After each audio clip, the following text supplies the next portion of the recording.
शुरुआत होती है 1947 से, जब ब्रिटिश आज़ाद हुई। दिल्ली कैपिटल है, हिंदुस्तान की कैपिटल होने की वजह से ना इसके आसपास जो शहर है वो भी बसने थे। तो ये शुरुआत हुई है 1976 में नोएडा की। कौन से बिल्डर पे विश्वास करना चाहिए और कौन से नहीं। आज की डेट में influencer based real estate marketing हो गई है। देखो, market is open for all, चाहे वो मैं हूँ, मेरे से बड़ा हो, मेरे से छोटा हो। मार्केट में समझदार लोग और नासमझ लोग, हर तरह के लोग हैं। समझदारी आपको दिखानी है, पैसा आप डाल दो। हमारा काम है आपको अच्छे प्रोडक्ट सजेस्ट करना। उसकी क्रेडिट वर्दनेस कैसी है, क्या वो फेक बिल्डर तो नहीं है, कहीं उस ट्रैप में मेरा क्लाइंट तो ना फंस जाए।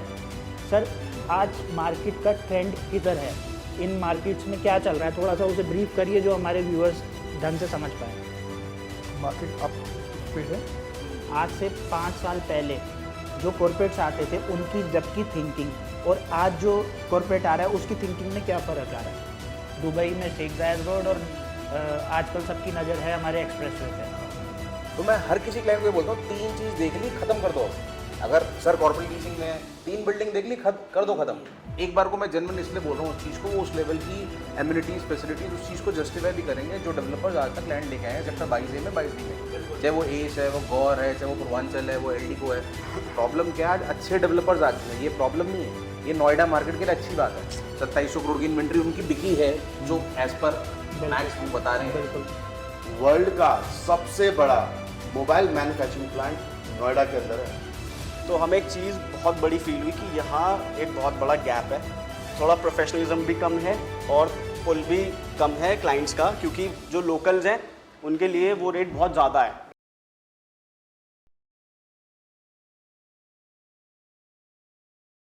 Beyond headline with Manoj Gakhar. नमस्कार दोस्तों, मेरा नाम मनोज गक्खर है और आज हम जो कंटेंट लेकर आए हैं ये है रियल एस्टेट गुड़गांव, नोएडा और गाज़ियाबाद का लाइव ट्रेंड क्या चल रहा है मार्केट में, रियल एस्टेट इंडस्ट्री में आपको क्या खरीदना चाहिए और क्या नहीं। और आज हमारे पास इंडस्ट्री के बड़े बड़े एक्सपर्ट हैं जिनको 30 साल से ज़्यादा का एक्सपीरियंस है। Let's welcome mister Sunil Verma ji from Red Realty. Welcome sir to our podcast. हमारे दूसरे गेस्ट हैं Fortune 9 state mister Tarun, investor monopoly, जो एक बहुत बड़ा नाम है, नोएडा इन्फ्लुएंसर है मिस्टर मनीष तोमर जी, रियल्टी चिराग से mister Chirag Kapoor ji and Fortune 9 से Tushar ji. Welcome guest to our podcast. आज का ये ट्रेंडिंग पॉडकास्ट मैं इसलिए कह रहा हूँ क्योंकि हम सब रियल एस्टेट इंडस्ट्री से जुड़े हुए हैं और हमारे क्लाइंट्स की एक नीड होती है कि मार्केट में क्या स्थिति है, एक्चुअल पोजीशन उन्हें नहीं पता चलती। एक इन्फ्लुएंसर कहता है कि मार्केट ऐसी है, दूसरा कहता है दूसरी बात। आज हम अपने दर्शकों के लिए लेकर आए हैं ये पॉडकास्ट जिसमें हम रियल एस्टेट से जुड़ी हुई सारी बातें रखेंगे। हमारे रियल्टी एक्सपर्ट क्या ट्रेंड है रियल एस्टेट मार्केट का और कौन से बिल्डर पे विश्वास करना चाहिए और कौन से नहीं, इन सारे मुद्दों पे हम बात करेंगे। Let's start our podcast. सबसे पहला क्वेश्चन तरुण जी आपसे है। आज की डेट में influencer based real estate marketing हो गई है और ज़्यादातर लोग उसी को बेस बनाकर इन्वेस्टमेंट करते हैं। एक रियल एस्टेट कंसल्टेंट और इन्फ्लुएंसर की क्या दायित्व है एक क्लाइंट के प्रति? देखो, market is open for all, चाहे वो मैं हूँ, मेरे से बड़ा हो, मेरे से छोटा हो। मेरा भाई एक मानना है सिंपल सा कि सुनो सबकी। लाइक मेरी रील चलेगी तो उसके बाद दूसरी भी आएगी, वो एल्गोरिदम है, चलता रहता है। मेरी देखेगा उसको दूसरी की भी दिखेगी। Now the best part is कि जैसे चिराग भाई हैं, हम लोग हैं, वी हैव अ टीम। हम कोई ये नहीं कि कुछ चीज़ समझ आई उसकी रील बना दी। We go in depth, understand the market. Then secondly, अब जो कनेक्ट करते हैं लोग हमसे, उनका ये मानना है कि वी आर एक्सपर्ट्स। हम नहीं कहते वी आर एक्सपर्ट्स। एक्सपर्ट्स कौन होते हैं?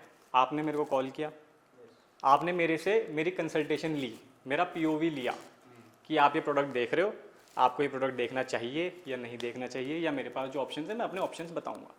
नाउ इट्स योर डिसीजन कि what you should buy, what you should go for. आपको मेरी बात अच्छी लगी तो आप सुनो, नहीं लगी तो you have multiple options with you. तो इन सिंपल वर्ड्स मैं यही कहूँगा कि मार्केट में समझदार लोग और नासमझ लोग, हर तरह के लोग हैं.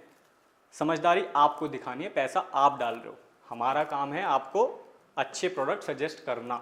बिल्कुल यही पॉइंट मैं बताना चाह रहा हूँ कि देखिए आजकल ट्रेंड हो गया है कि हर आदमी एक रियल स्टेट की वीडियो बनाता है, और हर आदमी जो रियल स्टेट में है वो चाहता है कि मैं सोशल उसे एक्टिव हूँ और इस काम को करूँ. मगर अच्छे इन्फ्लुएंसर वही हैं जो आपने बताया एक पॉइंट कि डेप्थ में, आप उसकी डेप्थ में जाते हो, चीज़ को समझते हो, रिसर्च करते हो एक तरीके से.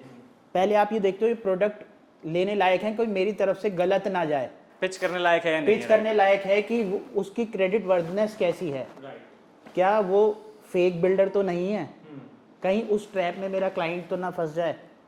पर अगेन मैं वही कह रहा हूँ कि सुनो, आप सबकी, मेरी भी सुनो. चिराग भाई ये मल्टीपल रियल्टर्स हैं, इंटरनेट का ज़माना है, चैट जीपीटी का ज़माना है. आप गाड़ी लेते हो, सोना लेते हो, मल्टीपल चीज़ें बाय करते हो, अपने हार्ड एंड मनी लगाते हो, तो it's your duty to do the due diligence. आप अपना पैसा डाल रहे हो, हार्ड एंड मनी डाल रहे हो. आपको एक इंसान पे भरोसा करके, आग बंद करके नहीं काम करना चाहिए. आज की डेट में तो मल्टीपल ऑप्शंस हैं आपके पास, तो you should try more, learn more, not just try more, you should learn more. मेरे पास सुबह शाम क्वेरीज आती हैं. मैं आपका कंटेंट फॉलो भी करता हूँ, आप बहुत अच्छा एक एक्सप्लेन करते हो कंटेंट को, और कंटेंट राइटिंग होती है ना बेसिकली, पहले आप उसे समझते हो. ऐसे नहीं, मैं भी बनाता हूँ, मैं नहीं देखता कुछ भी और बना देता हूँ रील, मेरा ये है. मगर आपका बड़ा सोचा समझा और एक बहुत अच्छी तरीके से आप गाइड कर रहे हो. उसका सिंपल सा रीज़न है, हमने जब स्टार्ट किया था हमारा एक मोटिव था, वी बोथ वर लाइक, हम बिजनेस फैमिली से बिलोंग करते हैं, तो शुरू से ही मेरठ से शुरू से एक माइंडसेट, हाँ शुरू से माइंडसेट था कि भाई क्लीन काम करना है, अच्छा काम करना है, स्ट्रेस ना लेना है ना देना है. तो स्टार्ट विद वाई एक हमारी लाइन है, हम कहते हैं start with why. Whatever we start, पहले हम सोचते हैं इसका वाई क्या है, why I want to make this reel, why I want to pitch this product, why I want to cater this client. तो मल्टीपल लोग आते हैं और पूछते हैं, वो हमसे पूछ के चले जाते हैं, ले किसी और से लेते हैं. अच्छी बात ये है तरुण, तुषार, आप ना हम सब में सबसे यंग हो, और हमें ना बड़ी खुशी होती है कि आप इतना अच्छा काम कर रहे हो मार्केट में. हम भी देखते हैं क्योंकि हम एक दूसरे से कनेक्टेड हैं.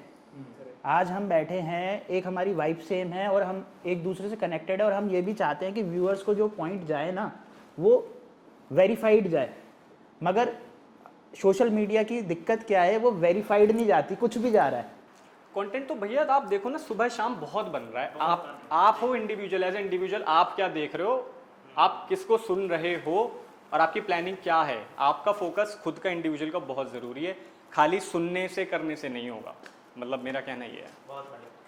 सर अब आपसे लेते हैं, सबसे ज़्यादा एक्सपीरियंस आपका है, 32 ईयर्स का आपका एक्सपीरियंस है दिल्ली, गुड़गांव, नोएडा, और आप हम सब में कॉरपोरेट लीजिंग में एक्सपर्ट हैं. आपने कॉरपोरेट्स के साथ इतनी लीजिंग करी है, मैंने आपके साथ काम करा है, रेड रियल्टी, अल्फाथम में आपका ऑफिस है.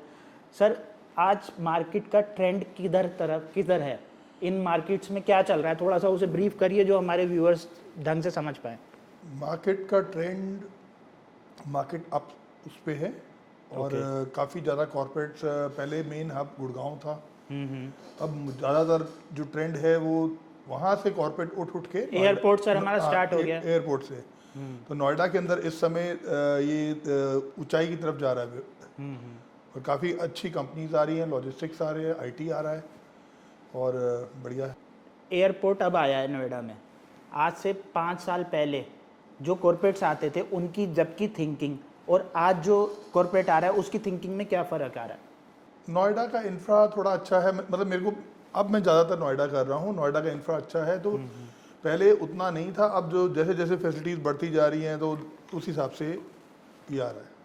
जो कंपनीज आ रही हैं सर, डाटा सेंटर्स आ रहे हैं, ठीक है, और जो सेक्टर 140 है जहाँ पर सारे कॉरपोरेट्स हैं, सेक्टर 90s हैं, जहाँ पर बड़े बड़े बिल्कुल बिल्डिंग्स ऐसी हैं जैसे हमारी फोरन्स में होती हैं, फोरन में जो होती हैं उनकी उस जस्ट लाइक दैट हो रहा है। तो हर कॉरपोरेट बिल्डिंग ऐसी है कि एंटिक पीस होता है। जैसे शेख जायद रोड से हम कंपेयर करते हैं, दुबई में शेख जायद रोड और आजकल सबकी नज़र है हमारे एक्सप्रेसवे पे। यही है। चिराग भाई, आपका क्या व्यू है? आप एक्सप्रेसवे को बहुत ज़्यादा प्रमोट करते हो। तरुण भैया ने जो बात बोली कि सुनो सबकी, करो अपने दिल की, मैं कहता हूँ कि जो मेरे पास आ रहा है ना वो मेरे पास टाइम स्पेंड करे। मैं कहता हूँ कि वो 3 जगह चूज कर ले कि 3 जगह मैं तरुण भाई से बात कर रहा हूँ, रियलिटी चिराग से बात कर रहा हूँ, या एक तीसरे बंदे से बात कर रहा हूँ। तो मैं हर किसी क्लाइंट को ये बोलता हूँ 3 चीज़ देख ली, खत्म कर दो। अगर सर कॉर्पोरेट लीजिंग में है, 3 बिल्डिंग देख ली, कर दो खत्म।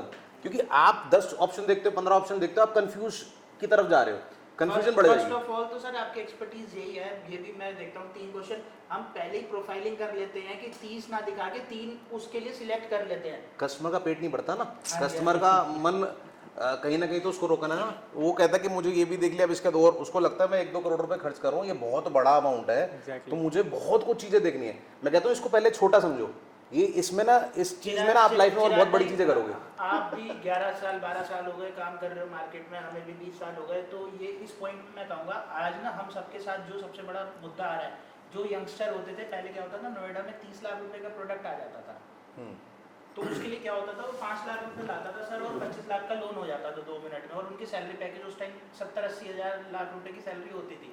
आज सैलरी तो इतनी बड़ी नहीं, लाख की 1.5 लाख, ज़्यादा से ज़्यादा 2 लाख रुपए, मगर प्रोडक्ट जो हमारा रेजिडेंशियल है वो 2 करोड़ रुपए का हो गया। तो उसमें क्या दिक्कत आती है कि जो 50 लाख रुपए का डालना है या 1 करोड़ रुपए फंडिंग डालनी है ना उसे, क्योंकि 1 करोड़ लोन होगा 2 करोड़ की सैलरी, 2 लाख रुपए महीने की सैलरी पे, तो लाख रुपए की किस्त होगी। तो वो जो हमारा बेसिक क्लाइंट है, एवरेज क्लाइंट है, वो वहाँ सफ़र कर रहा है कि प्रॉपर्टी वैल्यू ज़्यादा बढ़ गया, आप ये कहना चाह रहे हो ना। कहना चाह रहा हूँ। देखो प्रॉपर्टी वैल्यू ना एक लेवल पे लेके आनी भी चाहिए। आज बिल्डरों ने रेट कर दिया 10,000 रुपये स्क्वायर फुट का यमुना एक्सप्रेस पे का, ठीक है, जेन्युइन है। एक बार को मैं जेन्युइन इसलिए बोल रहा हूँ उस चीज़ को, वो उस लेवल की एम्यूनिटीज़ फैसिलिटीज़ उस चीज़ को जस्टिफाई भी करेंगे जो डेवलपर्स आज तक लैंड लेके आए हैं सेक्टर 22A में, 22D में, चाहे वो एस है, वो गौर है, चाहे वो पूर्वांचल है, वो एलडीको है। मतलब वो जो डिलीवर करेंगे ना वो ठीक है, वो कमाएंगे भी, चीज़ें वगैरह अच्छी डिलीवर भी करेंगे। मगर चिराग भाई, हम एक चीज़ को ऐसे करते हैं, आज 10,000 का रेट है, ठीक है, वो हमें माइवन दे रहा है, कंक्रीट दे रहा है, और अगर हम 12 साल पीछे जाते हैं या 15 साल पीछे जाते हैं, वो कंस्ट्रक्शन थी, मनीष भाई कौन सी कंस्ट्रक्शन थी? ब्रिक्स की कंस्ट्रक्शन थी, और वो उन बिल्डिंगों की क्या हालत है आप भी देख सकते हो और हम भी देख सकते हैं। क्या है, आज 10,000 रुपये में जो दे रहा है, जो वो 3,000 में प्रोडक्ट दे रहा था, तो फ़र्क 10-12 साल में, मैं वही कंटिन्यू कर रहा हूँ कि 10-12 साल में जो चीज़ें हैं रेट का, इन्फ्लेशन का करके वही हैं सारी चीज़ें। सब प्रॉब्लम क्या है ना, आज लाल भट्टे वाली ईंट से आप कोई कंस्ट्रक्शन कर रहे हो, आपको 30 मंजिली बिल्डिंग बनानी है, वो 3.5-4 साल में डिलीवर हो ही नहीं सकती। हाँ, तो उसको पूरा एक दीवार खड़ी होगी, फिर आप तराई करोगे, ठीक है, फिर सीमेंट उस पर सारा, वो फिर ऊपर लिंटेड डलेगा, सर वो काम होगा तो फिर 10 साल लग जाएंगे, क्वालिटी नहीं आएगी। आज जितना मेट्रो का काम है या जितने भी बड़ी बड़ी चीज़ें बनी हैं आज की डेट में, जो दिन रात काम होता है, हमें पता नहीं लगता, अगले दिन वो फ्लाईओवर निकल जाता है वहाँ से। नोएडा के अंदर तो आप जाओ ना, जंगलवी रोड है नोएडा में, तो यमुना एक्सप्रेस पे ऐसी रोड है जो गोल्फ कोर्स एक्सटेंशन रोड पे रोड नहीं है, मतलब उबड़ खाबड़ रोड है, मैं नाम नहीं लूंगा, अल्टीमेटली 10-10 करोड़ के फ्लैट है बट उबड़ खाबड़ रोड है। तो वो वहाँ इसलिए बाय कर रहे हैं क्योंकि उनकी कम्यूटिविटी वहाँ पास पड़ती है। मैं इस चीज़ के भी हित में हूँ, अगर आज कोई यमुना एक्सप्रेस पे काम कर रहा है, वो अपने ऑफिस से 5-7 मिनट की दूरी पे अपना घर ले ले, क्योंकि ये जो ट्रैवलिंग टाइम होता है ना, ये लाइफ का सबसे मेरे को हेड टाइम लगता है कि आप 2 घंटे ट्रैवल कर रहे हो, 2 घंटे ट्रैवल करके फिर आप सुबह आ रहे हो, रात जा रहे हो, तो उसमें चांसेस बढ़ जाते हैं आप कहीं गाड़ी लगा दोगे, मार दोगे, या आप टाइम, आपकी बैक पेन हो जाएगी, आज नहीं 4 साल 5 साल बाद डाउन द लाइन। और दूसरी बात जो आपने मेन बात बोली रेट बढ़ने की, प्रॉब्लम क्या है, आज अच्छे डेवलपर्स आ चुके हैं, ये प्रॉब्लम नहीं है, ये नोएडा मार्केट के लिए अच्छी बात है। अच्छे डेवलपर्स आ गए तो उन्होंने जो बिट लगानी शुरू करी ना, जो बिट लग रही है, अब आप जितने छोटे छोटे डेवलपर्स जो पहले चलते थे, I will not take name, तो वो बिट लगा ही नहीं पाएंगे। उनको 300-400 करोड़ रुपए की लैंड वो लेंगे ही नहीं, वो अब 90 डेज का सारा कॉन्सेप्ट है, सारा काम पूरा करना पड़ेगा। वो तो बहुत अच्छा हुआ, हमारी मार्केट जो है वो रिफाइन होती जा रही है, तो जैसे बड़े बड़े ब्रांड्स आ गए हैं आज के, स्विल्प सी की एक्सपीरियन आ गया, मैक्स आ गया, ठीक है, M3M back to back land ले रहा है, तो है कुबत तो वो लैंड ले रहा है ना, स्मार्ट वर्ल्ड आ गया, ठीक है, मैक्स 1-2 और लैंड लेगा, अभी आपको दिखेंगे, और DLF भी सुनने में जल्दी आएगा, नोएडा में से अभी हमने हाल फिलहाल में जो देखा है, मैक्स स्टेट का जो प्रोजेक्ट था 105 सेक्टर था, कौन सा सेक्टर? 128 एंड 105 जो 105 में आया, तो 10 करोड़ से लेके 30 करोड़ तक की इन्वेंट्री थी और कितनी जल्दी सोल्ड हुआ है नोएडा की मार्केट में। 2700 करोड़ की इन्वेंट्री उनकी बिकी है, जो एज पर मैक्स वो बता रहे हैं। बिल्कुल। अब सबसे हमारे पास पॉजिटिव साइन इतने होते हैं नोएडा मार्केट के लिए। अब देखो, पहले हमारा सेक्टर 150 है जो स्पोर्ट्स सिटी कहलाता है। मनीष भाई, आपसे एक क्वेश्चन है कि आज जहां ओसी नहीं आ रहे थे वहां सुप्रीम कोर्ट की गाइडलाइंस आई और अब वहां ओसी सीसी और अब वहां पर नए प्रोजेक्ट्स भी लॉन्चेस पे लगातार आ रहे हैं और क्लाइंट कहता है कि रुक जाओ। जैसे आपके पास भी आता होगा कि भाई आप विजिट भी कराते होंगे, क्लाइंट के कॉल भी आते हैं कि अभी रुक जाइए, मार्केट को थोड़ा, क्लाइंट सोचता है स्टेबल हो रहा है। अभी गोदरेज का क्राउन आया और अभी एस का भी प्रोजेक्ट आ रहा है 150 में और प्रतीक ने भी ज़मीन ले ली है वहाँ पर। तो इतना एक्सपेंशन और बिल्डर तो लॉन्च करे जा रहे हैं। तो क्या आप ट्रेंड को समझते हैं कि क्या कह रहा है आज का ट्रेंड? शुरुआत होती है 1947 से, जब देश आज़ाद हुआ था, ठीक है। दिल्ली कैपिटल है इस हिंदुस्तान की। हाँ जी। हिंदुस्तान की कैपिटल होने की वजह से ना इसके आसपास के जो शहर है वो भी बसने थे। तो ये शुरुआत हुई है 1976 में नोएडा की, ठीक है। बिल्कुल। उसमें तो कुछ नहीं पता था कि ये नोएडा ऐसा भी बसेगा, ठीक है। इंडस्ट्रियल बेसिकली इंडस्ट्रियल जो फुल फॉर्म है वो रेवोल्यूशन आया, इंडस्ट्रियल एरिया था पहले बेसिकली। टेक्सटाइल आया, जी। है ना। तो स्लोली ग्रेजुअली जैसे नोएडा में अगर देखोगे तो सेक्टर 1 से लेके सेक्टर 11 तक ये पूरा मैन्युफैक्चरिंग हब्स हैं। जी। और मैं वो स्टोरी बता रहा हूँ जो मैं बचपन से रहा हूँ, पला बड़ा हूँ। मैं सेक्टर 20 में रहता था, वहीं पला बड़ा हूँ। तो मैंने वो जर्नी देखी अपनी। तो वो इंडस्ट्रियल कॉरिडोर था, आसपास रहने की जगह थी। आपको जो शहर, नए विकसित जो शहर है वो ऐसे रखने पड़ेंगे। टाउन प्लानिंग ऐसी होनी चाहिए, जो नए शहर है वहीं टाउन प्लानिंग हो सकती है। पहली चीज़ तो ये है। तो 76 में जब टाउन प्लानिंग की गई इसकी, तो कमर्शियल, इंडस्ट्रियल, स्कूल, सब कुछ नियर बाय था, ठीक है।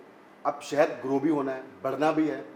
तो सबसे पहले शुरुआत की गई 1996 में ग्रेटर नोएडा की। 800 रुपये मीटर की अलॉटमेंट थी, 800 रुपये मीटर की अलॉटमेंट। उसके बाद नोएडा एक्सटेंशन आया 2010 के अंदर, फिर 12 में वो रुक गया। कंपनसेशन के लिए लिटिगेशन डाल दिया, सुप्रीम कोर्ट को इंटरवीन करना पड़ा। सुप्रीम कोर्ट ने फाइनली 65% मुआवजा बढ़ाया, 10% लैंड दी किसानों को, और फिर ये एरिया डेवलप हुआ। फिर आया आपका यमुना एक्सप्रेसवे 10-11 के आसपास। यमुना, अभी वो जो पूरी कंसोलिडेशन हो रही पूरी मार्केट की, वो अभी भी पूरी नहीं हुई है। अभी भी मार्केट में और रिक्वायरमेंट है। अगर आप देखोगे, न्यू नोएडा बस रहा है, DMIC बन रहा है।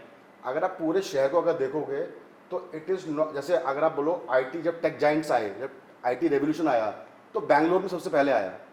यहाँ पे भी आया था, बट यहाँ पे इंफ्रा अवेलेबल नहीं था, तो उतना ज़्यादा स्केल अप नहीं हो पाया। अभी वो स्केल अप हो गया है। अभी आप देखो ना, ENY आपके यहाँ पर है, गूगल यहाँ पर है, माइक्रोसॉफ्ट यहाँ पर है। To name a company it is there. आप कोई भी कंपनी का छोटा regional office, corporate office sir, Fortune 500 companies जो हैं उसमें से अभी 250 कंपनी गुड़गांव में है आज, ठीक है। इवेंचुअली होता क्या है, आप अगर इस पूरे नोएडा रीजन को अगर ढंग से देखोगे तो उसके जो नेबरिंग एरियाज हैं, वो गुड़गांव है, फरीदाबाद है, दिल्ली है, गाजियाबाद है, ये सारा फ्री होल्ड है। मतलब फ्री होल्ड मतलब जितनी टाउन प्लानिंग की कैपेसिटी थी सब हो चुकी है। अब इसके ऊपर इसको स्केल नहीं किया जा सकता। ये नए शहर हैं। अब जैसे 1950s में चंडीगढ़ आया था, it took 76 year to become this, है ना। नोएडा आइडियली 50 साल पुराना है। तो अगर प्राइस ट्रेंड और वो सारी चीज़ें अगर देखी जाए तो पुराना ट्रैक रिकॉर्ड देखना पड़ेगा हमको कि पहले 10 साल पहले, 20 साल पहले, 50 साल पहले क्या हुआ है, तभी तो आप एंटिसिपेशन लगा पाओगे। आज हम जो काम कर रहे हैं, वी वर्किंग ऑन 2041 का मास्टर प्लान। याद है 2006-7 में जब दिल्ली में कॉमनवेल्थ विलेज का गेम्स हुए थे, याद है? तब मैसिव डेवलपमेंट हुई स्टार्ट दिल्ली के अंदर। एक बार ये शहर तैयार है, स्पोर्ट्स सिटी तैयार है, सेक्टर 150 तैयार है, यमुना एक्सप्रेस वे तैयार है, दुनिया भर के डेवलपर्स आ रहे हैं, मार्केट स्केल अप हो रही है, नौकरी आ रही है। और कहीं ना कहीं ये जो स्पोर्ट्स सेक्टर है, ये नेक्स्ट कॉमनवेल्थ या फ्यूचर में कभी अगर ओलंपिक गेम हो, तो जब वो इवेंट यहाँ पे होंगे तब ये स्केल दिखेगा पूरे देश। जैसे ऑटो एक्सपो की बात करते हैं, पहले दिल्ली में प्रगति मैदान में लगा करता था, अब हमारा ग्रेटर नोएडा में लगता है। तो वो बेसिकली क्या है कि जो वर्कलोड दिल्ली के अंदर आ गया था वो सारा आपका नोएडा की तरफ शिफ्ट करा जा रहा है। और आपने जैसे बताया कि न्यू नोएडा बन रहा है, तो अभी 3 अथॉरिटी हैं, ठीक है, 3 अथॉरिटी हैं नोएडा के अंदर, जो चौथी अथॉरिटी सुनने में आया कि आने वाले टाइम में बनेगी, जिसमें कि आपका गाज़ियाबाद से लेके और गाज़ियाबाद का थोड़ा सा ये वेव सिटी के पास और इस साइड का एक ट्रायंगल बन रहा है, हापुड़ से लेके उसे एक्सटेंड करेंगे। तो मैं क्या सोचता हूँ इस बारे में, जब भी टाउन प्लानिंग होती है तो उसमें 4 मेजर इंपॉर्टेंट पार्ट्स होते हैं। इसमें एक इंडस्ट्रियल है, नौकरी कहाँ होगी, लोग रहेंगे कहाँ, रेजिडेंशियल, इंस्टीट्यूशनल, बच्चे पढ़ेंगे कहाँ, और कमर्शियल, ये बेसिक। और उसके बाद 5 ही common amenities, rain water harvesting कैसे होगी, ड्रेनेज कैसे बनेगी, लाइट्स कैसे लगेगी, वो एरिया कैसे सेल्फ सस्टेनेबल बनेगा। अभी नोएडा सेल्फ सस्टेनेबल है और सबसे अच्छी बात है कि सबकी ना जोनिंग हो रखी है। जो बेस्ट पार्ट है कि पूरा वेल प्लान्ड है नोएडा। इसलिए इंटरनेशनल बायर्स जो हैं, जो कोलैबोरेशन कर रहे हैं ब्रांडेड रेजिडेंसी के नाम पे, उनका भी इसलिए फेथ है क्योंकि जैसे हमने बात करी 1947 से फिर हम वहाँ से भी बात कर लेते हैं, जब से हमारा रेरा आया 2016 से, जब 2016 से लेके 2019 तक ना इस मार्केट में मनीष भाई वो नहीं था, बायर का ना ट्रस्ट चला गया था। अब 2019 के बाद जो मार्केट कोविड के बाद रिकवरी करी, तो ये जो 3 साल थे ना, इसमें जब गवर्नमेंट के भी कई रोल होते हैं, जैसे योगी जी आए है ना, बहुत ज़्यादा अलाइनमेंट था, हम उसको मानेंगे, चाहे जो भी सरकारें रही हैं, सरकार का इंटरवीन ज़रूर है, तो जो चीज़ अच्छी हुई है, जैसे कि कुछ फंड्स आए, हमने जो फंड्स की बात करी, फंड्स आए और जो इंस्टॉल प्रोजेक्ट थे, रुके हुए प्रोजेक्ट थे, उन्हें फंडिंग करी क्योंकि लैंड कॉस्ट बढ़ गया, वो रुके हुए थे लैंड, जो जैसे फंड्स आए और जो रुके हुए प्रोजेक्ट से फंडिंग मिली उन्हें और वो निकले, और को डेवलपर्स आए कई प्रोजेक्ट्स में, काफ़ी सारे प्रोजेक्ट NCLT हुए, जो बिल्डर काम नहीं कर रहे थे कुछ जेल भी गए। तो ये सारा नोएडा का बैकग्राउंड रहा है ना। आज की डेट में 6,500 करोड़ दोनों अथॉरिटी पे, नोएडा अथॉरिटी और ग्रेटर नोएडा अथॉरिटी पे डेट था, जो आज प्रॉफिट में है ना।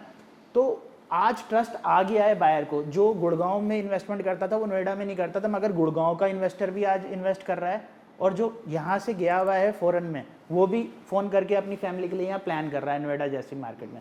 एक दुबई के बाद, दुबई में भी अभी वॉर जैसी सिचुएशन थी, वहाँ से भी लोगों ने इन्वेस्टमेंट रोक के नोएडा की तरफ ही रुख कर दिया है। तो आज का जो ट्रेंड है, और जो गवर्नमेंट भी जैसे बहुत जल्दी से, आपने देखा होगा सुपर टेक की 2 बिल्डिंगें बम से उड़ाई थी, है ना, वो इसलिए करी थी कि बेसिकली क्या है कि जो ट्रस्ट है वो मार्केट में दोबारा आ जाए। तो वो आज की डेट में ट्रस्ट है, जो मार्केट हम देखते हैं कि एक दिन में जो प्रोजेक्ट सोल्ड आउट जैसी एक्सपीरियंस में कितना अच्छा जोर था, और ये सारी चीज़ें आई हैं, वो इसीलिए हैं कि जो ट्रस्ट आया है इस मार्केट में। तो 150 एक सेक्टर है, आप अपने वर्ड्स में ब्रीफ करिए, थोड़ा सा एक्सप्लेन करके हमारे व्यूअर्स को कि 150 के बारे में थोड़ा सा मैं जानना चाहूँगा आपका ब्रीफ। बिल्कुल, मैं बताता हूँ। सो इवेंचुअली है क्या, जैसे जैसे ना जब शहर ग्रो होता है, तो अगर आप पूरे नोएडा, ग्रेटर नोएडा, यमुना एक्सप्रेस को अगर आप डिकोड करोगे, तो जो पूरी दुनिया में जो बेस्ट टाउनशिप अवेलेबल है, जैसे कुछ कोरिया के अंदर है, कुछ सिंगापुर के अंदर है, कुछ चाइना के अंदर है, तो अभी क्या है, वो ग्लोबल हो गया है नोएडा। इट इज़ नॉट कि अब वो रीजनल नहीं रहा, अब वो ग्लोबल हो चुका है। दूसरा, यहाँ पे मल्टीपल इंडस्ट्रीज है। It is not only that we have only IT, we have textile, we have media, we have pharmaceutical, we have car making. World का सबसे बड़ा मोबाइल मैन्युफैक्चरिंग प्लांट नोएडा के अंदर है, सेक्टर 81 के अंदर सैमसंग का प्लांट है वो। सो इवेंचुअली क्या है, आप अगर देखेंगे इस पूरे डायनेमिक्स को देखेंगे, तो जितनी इंडस्ट्रीज हैं, जितने स्कूल्स हैं, जितनी बड़े बड़े कॉर्पोरेट हब्स हैं, उनकी टॉप लाइन को भी घर चाहिए, उनकी मिड लाइन को भी घर चाहिए, उनके लोअर लाइन को भी घर चाहिए। घर बन गया तो इन्वेस्टमेंट भी करनी है। सो इवेंचुअली अगर आप देखोगे पूरे नोएडा, अगर आप इसको पूरा डाइसेक्ट करोगे तो इस पूरे मार्केट को, मैक्रो मार्केट से जब तो डाइसेक्शन करोगे इसके माइक्रो में, तो इवेंचुअली आप देखोगे कि कहीं ना कहीं जो सेंट्रल नोएडा वो स्क्वीज्ड है। पुराने लोग अभी वही रह रहे हैं, बट जो नया डेवलपमेंट चाहते हैं वो एक्सपेंसिव की तरफ जाना चाहते हैं। एक्सटेंशन एक अफोर्डेबल सेगमेंट की सबसे बड़ी मार्केट है मेरे ख्याल से पूरे इंडिया में। इससे बड़ा प्रोडक्ट, इससे बड़ा मार्केट का साइज कहीं नहीं होगा। मनीष भाई, आज मैं 150 पर हूँ। ग्रेटर नोएडा इंफ्रास्ट्रक्चर के हिसाब से अमेजिंग है, अमेजिंग है, बट एक्सप्रेस वे पे क्या है, आज अगर देखोगे तब सेक्टर एक्सप्रेस वे पे सेक्टर 142 से पहले डेवलपमेंट जो है वो उसका रेट ही अलग है, 25,000 पे स्क्वायर फीट, 30,000 पे स्क्वायर फीट घर बिक रहा है। और आइडियली उसके बाद के जो सेक्टर्स हैं, जैसे आप देखोगे सेक्टर 146 से लेके सेक्टर 150 तक, वहाँ पे भी डेवलपमेंट होनी है। अब TCS का सबसे बड़ा प्लांट आ रहा है वहाँ पे, मतलब ऑफिस आ रहा है, कॉर्पोरेट स्पेस बना रहे हैं, 75 एकड़ का टोटल स्पेस है। सो अब इवेंचुअली क्या है, अब वो समय आ गया है, अब एयरपोर्ट से दूरी गिनी जाएगी जगह की। तो आज वापस आप नोएडा की तरफ एंटर करोगे, सेक्टर 150 पहला सेक्टर है। सेक्टर के अंदर प्रीमियम डेवलपर्स हैं, मार्केट में एस्टैब्लिशमेंट है, पुराने प्रोजेक्ट जो बने हुए थे वो हैंडओवर हो चुके हैं। अथॉरिटी ने, रजिस्ट्री अथॉरिटी के और डेवलपर के कुछ गूफअप और कुछ मिली भगत के वजह से रजिस्ट्रीज रोकी थी सुप्रीम कोर्ट ने। फाइनली 3 जनवरी को अभी सुप्रीम कोर्ट ने हरी झंडी दे दी है। कंडीशन ओसी अब अप्लाई कर सकते हो आप, मतलब एक अलग अमेंडमेंट है। पहला ओसी मिला है गोदरेज डेवलपर को नेस्ट और नर्सर के लिए, अभी बाकी डेवलपर जैसे ATS ली ग्रैंडियोस है और बाकी प्रोजेक्ट्स को भी हरी झंडी मिल गई है। तो क्या जो डेवलपर, जो नए डेवलपर आ रहे हैं, उनके पास आज पैसा है, विजन है और थॉट प्रोसेस है, उनके पास कोई लीगल लिटिगेशंस नहीं है। तो क्या बायर भी एंथुसियास्टिक है परचेस करने के लिए, और डेवलपर भी लेके आना चाहता है कि मैं बेस्ट टू बेस्ट काम करके दूं। अभी देखो सेक्टर 150 के अंदर एस लेके आ रहा है, प्रतीक लेके आ रहा है अपना नया प्रोजेक्ट, और CRC ग्रुप अपना नया प्रोजेक्ट लेके आ रहा है, प्रतीक अपना नया ग्रुप प्रोजेक्ट लेके आ रहा है। बीच का जो पूरा गोल्फ कोर्स है वो पूरा गौर बना रहा है, और गौर तो सेक्टर 150 के अंदर छाने वाला है। मतलब अगर देखो टाउनशिप स्केलिंग, अगर बड़े वॉल्यूम में जो काम करते हैं, टाउनशिप प्लानिंग कैसे होती है, तो गौर से ऊपर कोई नहीं जानता। गौर सिटी आज के डेट में अपने आप में एक लाइव एग्जांपल है एक्सटेंशन के अंदर। वो डेवलपमेंट अभी वहाँ पे आने वाली है, और उसके थोड़ा सा और आगे निकले तो JP sports city, Godrej golf links, फिर यमुना एक्सप्रेसवे। तो मुझे लगता है जो ये जो पूरा पैच है DND फ्लाईओवर से लेके सेक्टर 14-15 से होते हुए जो परी चौक का जो ये पूरा बेल्ट है, बिल्कुल प्रीमियम बेल्ट हो जाएगा, जहाँ पे टाउन प्लानिंग होगी। आसान शब्दों में हम ये कहना चाहेंगे, जो आप बात कर रहे हो ग्रेटर नोएडा की, जो हमारा गोल्फ है जो JP के अंदर, वो बेसिकली हम उसे कह सकते हैं कि नोएडा का वो साउथ दिल्ली, जैसे साउथ दिल्ली की प्रॉपर्टी। साउथ दिल्ली बेंचमार्क नहीं है, साउथ दिल्ली से बहुत आगे है, साउथ दिल्ली बहुत पीछे है। वो इंडिया के अंदर सबसे लो डेंसिटी प्रॉपर्टी है, मतलब one of the low density property है। और 450 एकड़ के अंदर आपने एक कम्युनिटी के अंदर 250 एकड़ गोल्फ कोर्स दे रखा है, मतलब 3-4 हज़ार फैमिलीज रह रही हैं। मतलब मेरी personally one of the favourite community है, अगर मैं रहना चाहूँगा तो वहाँ रहूँगा। प्रॉपर्टी आप ये देखो, लॉन्च में 290 फ्लैट हैं, आई थिंक ज़्यादा फ्लैट 288 इतना ही।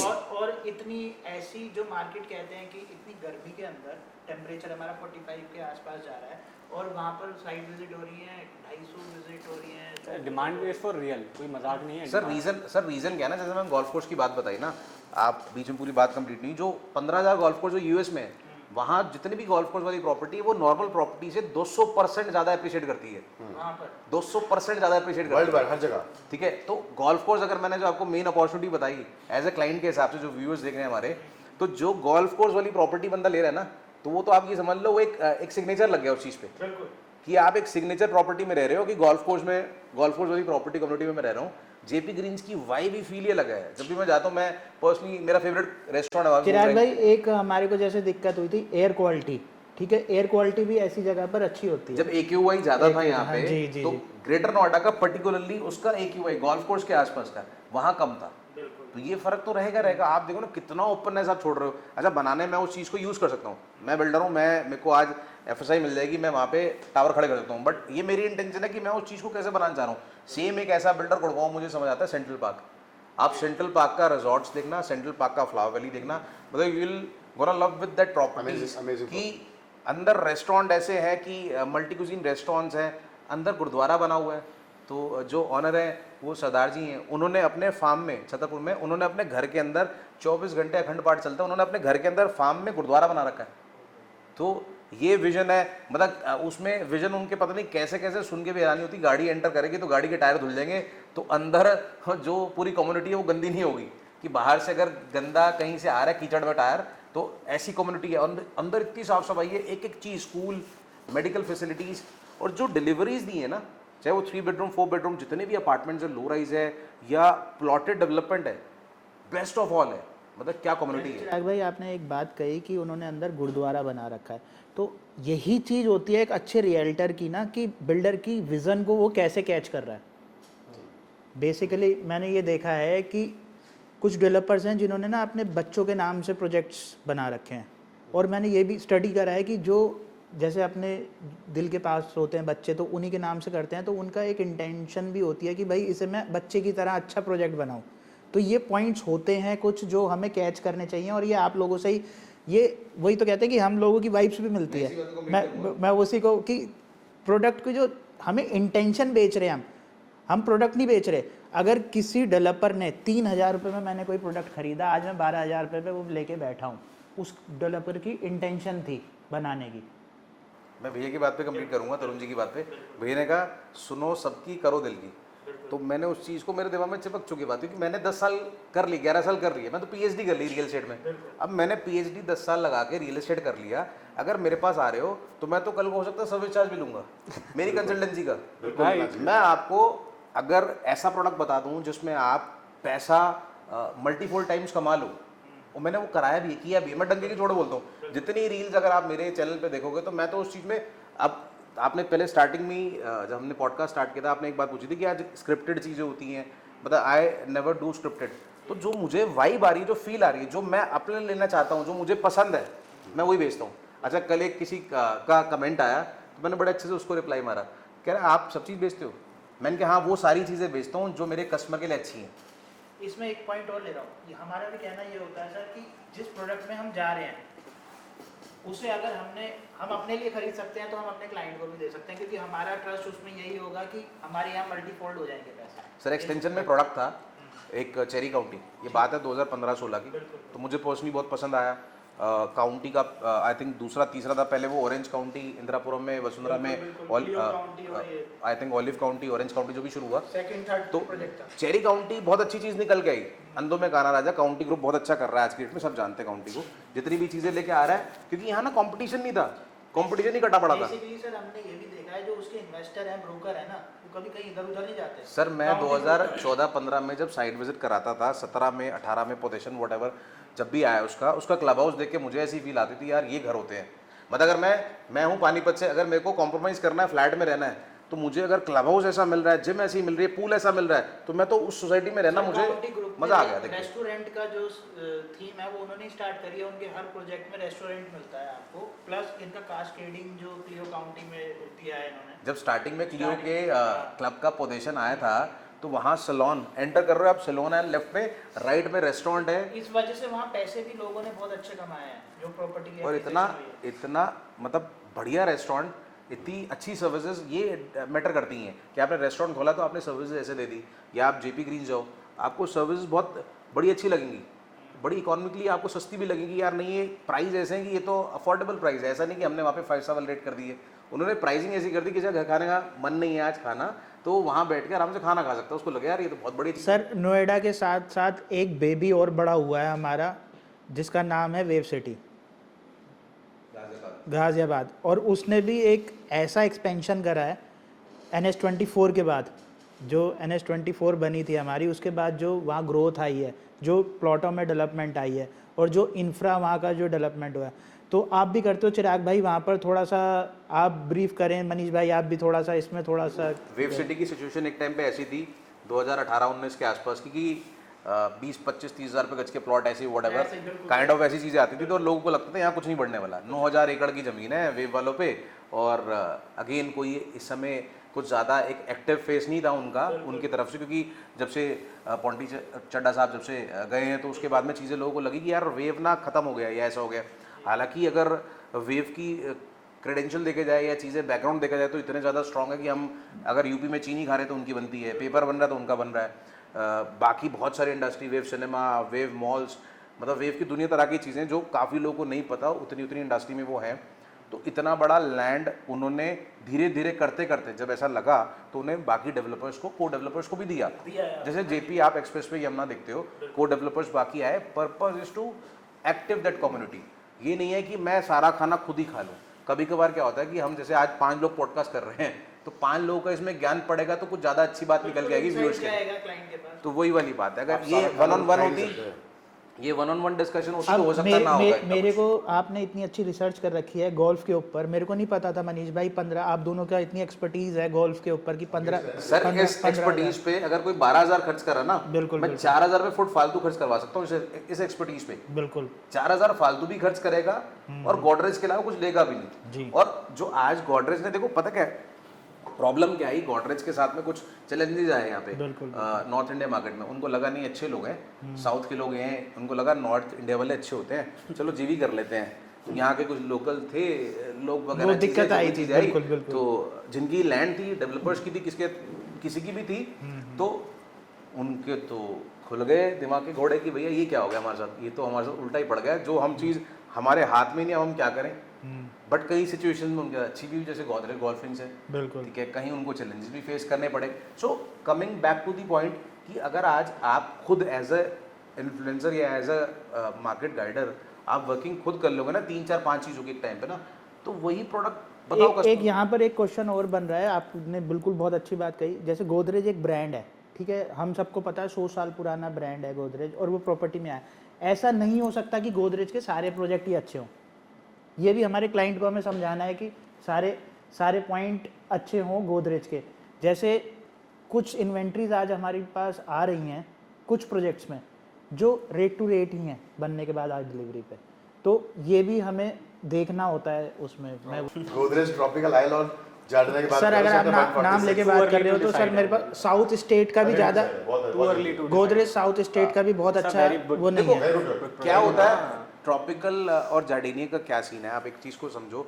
अभी लोग ना उस पे जजमेंटल बहुत है, अरे क्या पता चीज अच्छी निकल के आएगी, रुक तो जाओ यार। नहीं, अच्छी निकलेगी ही निकलेगी। बहुत वो limited नई टेरिटरी है, नया हमारी सेक्टर डेवलप हो रहा है। डेमोक्रेटिक कंट्री है तो कोई भी बोलने का हक सबको है। अब बोलने के क्या पैसे लगते हैं, बोल दो, उठा के पटक दिया, बोल एक चीज़ दिया। और है, बहुत लिमिटेड जेंट्री है वो जो एक्चुअली डिस्ट्रेस बायर हैं, वो पूरी मार्केट को कर रहे हैं। But I have clients, they are very sorted, they are very happy.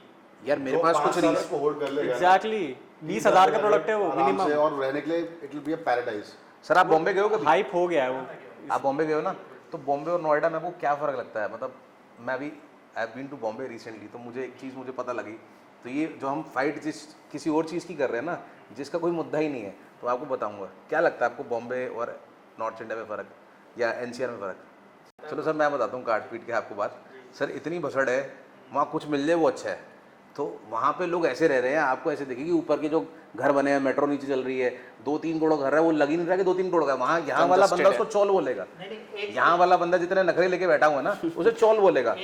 Product है गोदरेज का जिस पे हमने आपकी रील भी देखी थी, और वो हम सब बेच भी रहे हैं 40-50 लाख रुपए के, जो वहाँ पर टाउनशिप है उनकी, और वो वहाँ पर है ना, तो वो गोदरेज बहुत अच्छे बना रहे हैं वहाँ पर। आने से पहले भी एक प्रोजेक्ट था जो एयरपोर्ट के पास था, तो वो भी लॉन्च करा था पिछले साल इन्होंने। सर रीज़न क्या ना, आज कोई पर्टिकुलर चीज़ मेरे बजट में आ रही है, मैं कभी अगर अपने से बात करता हूँ, कोई पर्टिकुलर चीज़ मेरे बजट में आ रही है या मुझे वो समझ आ रही है, तो मुझे समझ आ रही है, मुझे लेना है ना। अब मेरे लिए वो घर है, मेरे लिए वो शेल्टर है, तो मैं क्या करूँ किसी की बात सुन के? तो बिकती हर चीज़ है, फ़ोन हर कोई बिकता है, पर्पजली कि मेरा बजट क्या है, मेरे को क्या चीज़ खरीदनी है, मैं वही खरीदूंगा भाई। तो आप एक चीज़ को समझो, अगर आप पैसे थोड़े से फ्लेक्सिबल हो सकते हो, तो 12 से 16 हज़ार का मैं किसी को खर्च करवा रहा हूँ, तो मैं उसे ये बोल रहा हूँ कि भैया ये प्रॉपर्टी 100% ज़्यादा अप्रिशिएट करेगी, तो ये ले लो। मगर एक दिक्कत है आज की डेट में जो मैं फील कर रहा हूँ कि हम कहते हैं कि जो एक्सटेंशन का मार्केट है, नोएडा एक्सटेंशन का मार्केट, और मैं बात करता हूँ 3-4 लॉन्च एक साथ आए, जैसे गोदरेज गार्डन आया था, आपका एक्सपीरियन आया था, देन शोभा रिवान आया था। ये 3 प्रोजेक्ट आए और तीनों की लोकेशन अलग है। एक आपका ग्रेटर नोएडा हो गया, एक नोएडा एक्सटेंशन हो गया, और तीसरा प्रोजेक्ट हमारा 151 हो गया सेक्टर। लगभग रेट बराबर थे, लगभग ज़्यादा अंतर नहीं था। अगर उनकी कॉस्टिंग अगर आप उठाओ तो 1000-2000 रुपये की कॉस्टिंग फ़र्क होगा। तो आज की डेट में डेवलपर भी एक ही पैरामीटर में सारी चीज़ें लेके आ रहे हैं। स्टोरी कि 94 में मीटिंग हुई हमारी पंकज बंसल साहब से, तो उन्होंने एक बात बोली, we are the market trenders, we are the market setters, कि हम ट्रेंड सेट करेंगे, we are not the followers.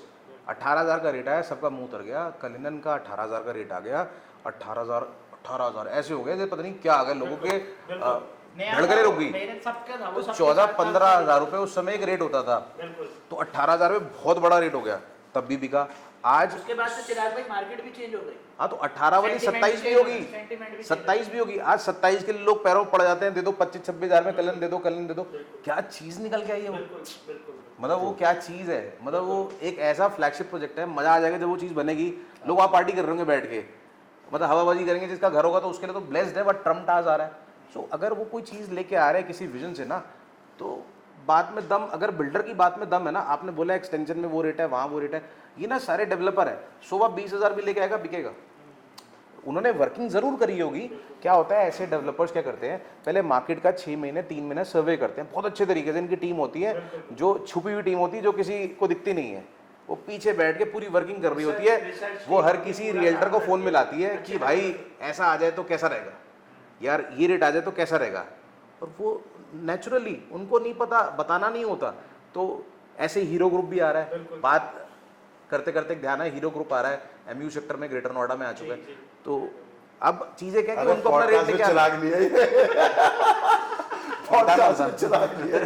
तो बात खत्म करते हैं। तो दो बोले ही नहीं है। भाई अब आप पे भी आ भाई से पूछो पहले यार, उसको पूछो। नहीं हम इस बात को हम लर्निंग के लिए ही आए हैं। इस बात को खत्म करते मैं बताता हूँ कि it's all about the brand, कि अगर ब्रांड कोई रेट लेके आ रहा है तो वो जस्टिफाई वहाँ कर देगा। तो ये वाली कहानी, चाहे वो एक्सटेंशन है, चाहे वो यमुना एक्सप्रेसवे है, रेट हो सकता है आज शोभा लेके आएगा, यमुना एक्सप्रेसवे आएगा, 11,000 का रेट चल रहा है, वो 16,000 वहाँ पे टिपका सकता है रेट। ये है, उसकी पावर है, उसकी वर्थ है।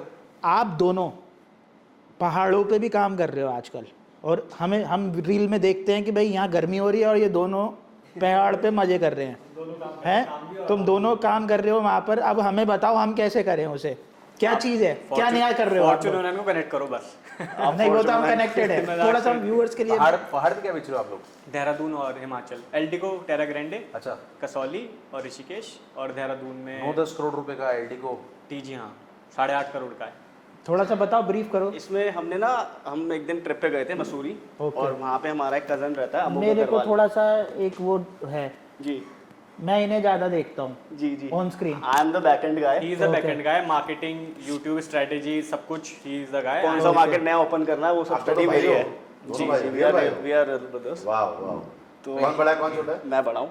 सो आई ओनली टेक सेल्स, और वो बारूद ये भर रहे हैं पीछे पीछे से ना। मार्केटिंग में बैठा हूँ। बम ये ये छुपे बना रहे हैं। रास्ता में ना। ये बम ये बना रहे हैं, बारूद ये भर रहे हैं पीछे से। एग्जैक्टली हम दोनों एक ट्रिप पे गए थे, तो we went to Mussoorie for 4 days। तो हमारा एक कज़न है अमोक अग्रवाल, तो वो हेड कर रहा है वो फॉर्च्यून 9 हिल्स।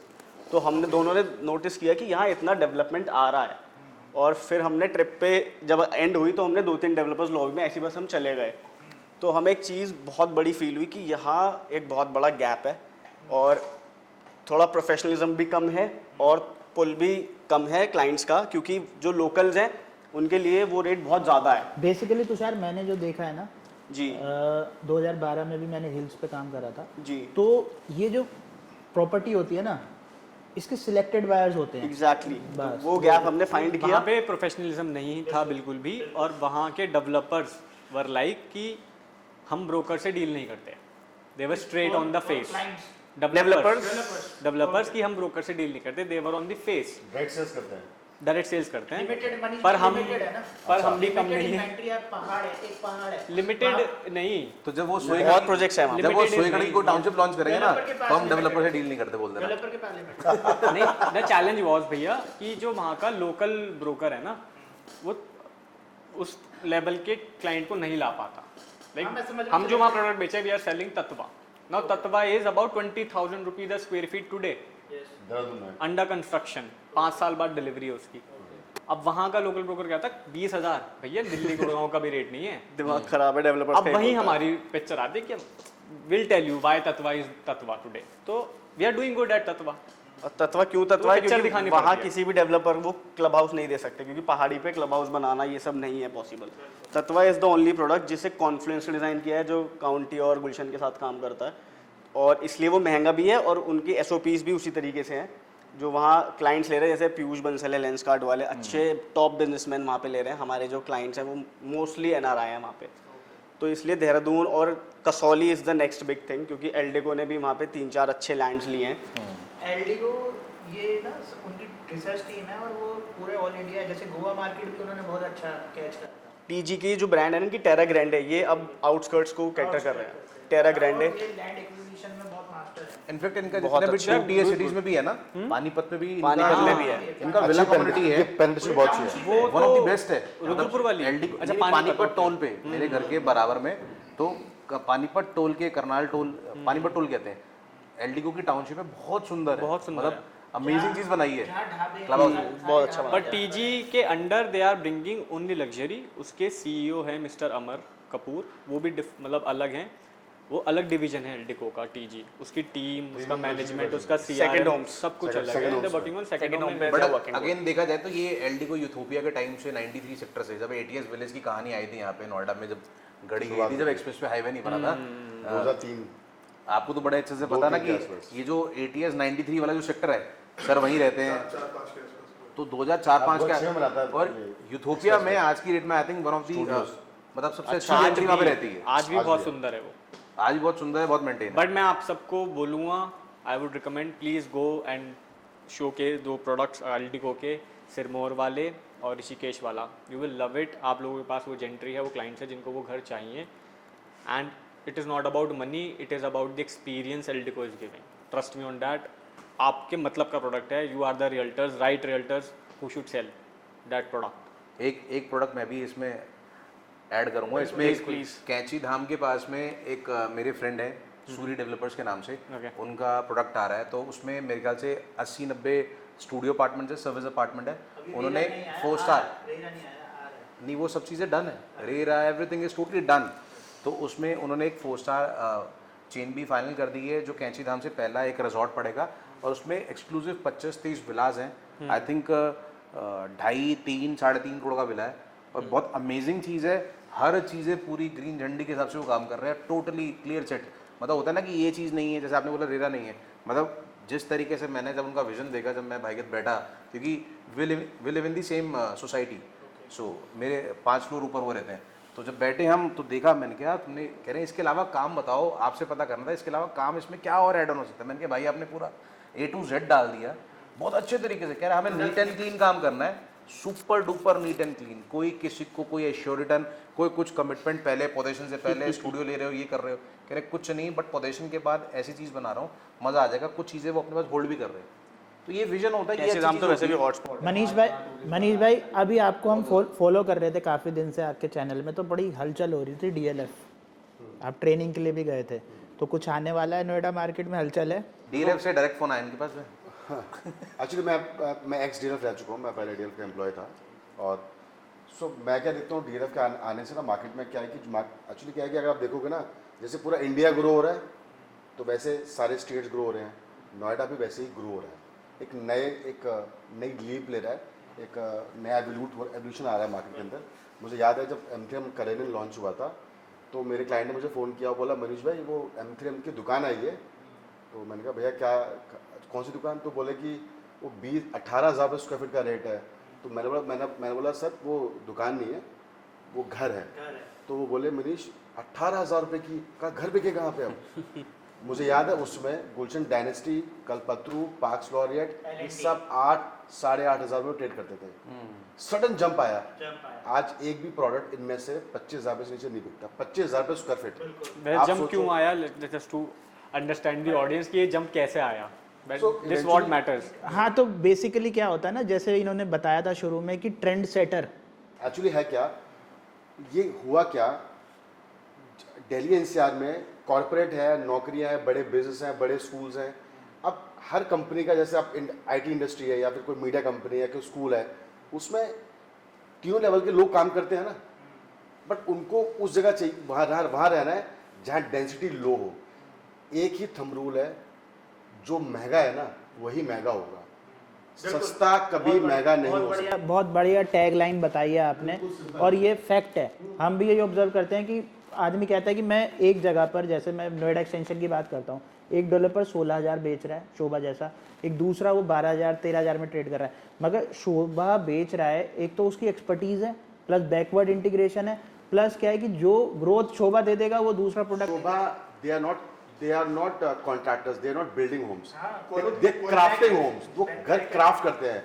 अब छोटी छोटी चीज़ें अगर बताऊँ ना, जैसे वो अपने ब्रिक्स भी खुद बनाते हैं, ग्लेजिंग खुद बनाते हैं, अभी उनकी पूरी टीम आई थी एक्सटेंशन में, उन्होंने वाटर टेस्ट किया, उसके हिसाब से उनकी पूरी सेंट्री फिटिंग सारी तैयार हुई है।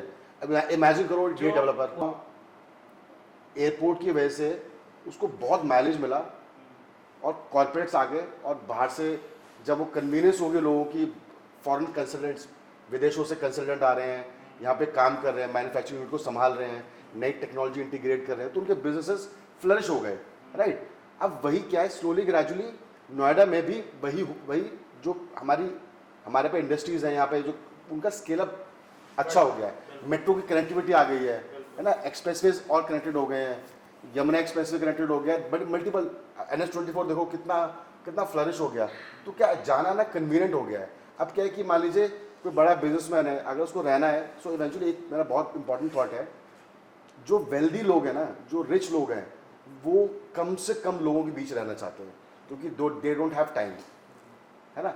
एक्सप्रेसवे एक्चुअल में वो उसी कैटेगरी के लिए वो जगह है जहाँ पे नौकरी, घर, एंटरटेनमेंट, ऑफिस सब क्लोज बाय है, ईज ऑफ लाइफ है। Home to office, office to home अगर कन्वीनियंट नहीं है ना, तो फिर देयर इज नो पॉइंट। अगर आप ज़्यादा समय वेस्ट कर रहे हो, पैसे खर्च कर रहे हो, मस्ती नहीं है। तो इवेंचुअली एक्सप्रेसवे जो है वो बिल्कुल यूनिक डेस्टिनेशन है, नौकरियां हैं। आप देखो ना, सेक्टर 125 से लेके 135 तक सिर्फ नौकरियां हैं। यू नेम विच कंपनी, यहाँ पे गूगल है, यहाँ पे माइक्रोसॉफ्ट, इतनी बड़ी बड़ी कंपनीज यहाँ पे, ओरेकल्स है, EY है, सैमसंग का ऑफिस है, KPMG है, इतनी बड़ी बड़ी कंपनीज है, तो उनके टॉप एग्जीक्यूटिव्स कहाँ रहेंगे? सो इवेंचुअली क्या है कि अगर आप देखें DLF क्यों आ रहा है, DLF अब उसको दिख रहा है कि ये रिपन मार्केट, ये मार्केट पक चुकी है। अब वो DLF क्या करता है, हमेशा पक्की DLF market will में आता है। always work on the just 1% of the top line category। वो 2% कैटेगरी पे काम करता ही नहीं है, वो सिर्फ टॉप लाइन 1% पे काम करेगा, और उसको पता है कि अब क्या स्टार्ट करना है। सो उन्होंने 2 लैंड पार्सल परचेज करे हैं। कहाँ किए हैं? एक लैंड पार्सल परचेज किया है नोएडा एक्सप्रेस के लेफ्ट पे, और एक परचेज सेक्टर किया बताओ, सेक्टर। राइट हैंड पे। 108 तो नहीं लिए सर? 108 5 करोड़ के ठीक सामने वाला प्लॉट लिया है, 12 करोड़ कमर्शियल प्लॉट है। एमट्रेम ने लिए, DLF लिए?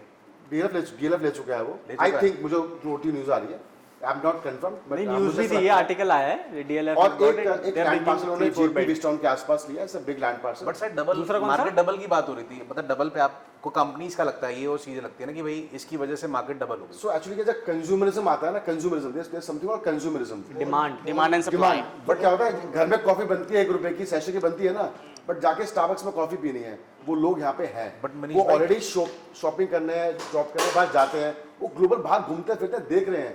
जब एक इंसान दुबई जाता है, सिंगापुर जाता है, कोरिया जाता है, UK जाता है, US जाता है, तो वो देखता है कि ग्लोबल स्टैंडर्ड्स की प्रॉपर्टीज बनी हुई हैं। अब जब उनको वो दिख रहा है कलेरन जैसी प्रॉपर्टी, DLF जैसी प्रॉपर्टी, 107 काउंटी जैसी प्रॉपर्टी, गुलशन डायनेस्टी जैसी property, they can correlate to it, और वो चाहते हैं कि घर एक कंसोलिडेशन है लाइफ के लिए। 20 25 30 साल का एक मैटर है घर, इंडिया में घर खरीदना ना, it is a emotional subject, it is a financial matter, but emotional subject है, और हर इंसान अपने आप को टॉप लाइन पे रखना चाहता है। सो नोएडा एक्सप्रेसवे वो जगह है जहाँ पे मोस्ट वेल्दी या वेल्दिएस्ट पीपल जो दिल्ली NCR के, वो सब यहाँ इकट्ठे हो जाएंगे। जैसा दुबई में है ना, शेख जायद रोड है, एग्जैक्ट कुछ वैसा ही नया क्रिएट हो रहा है।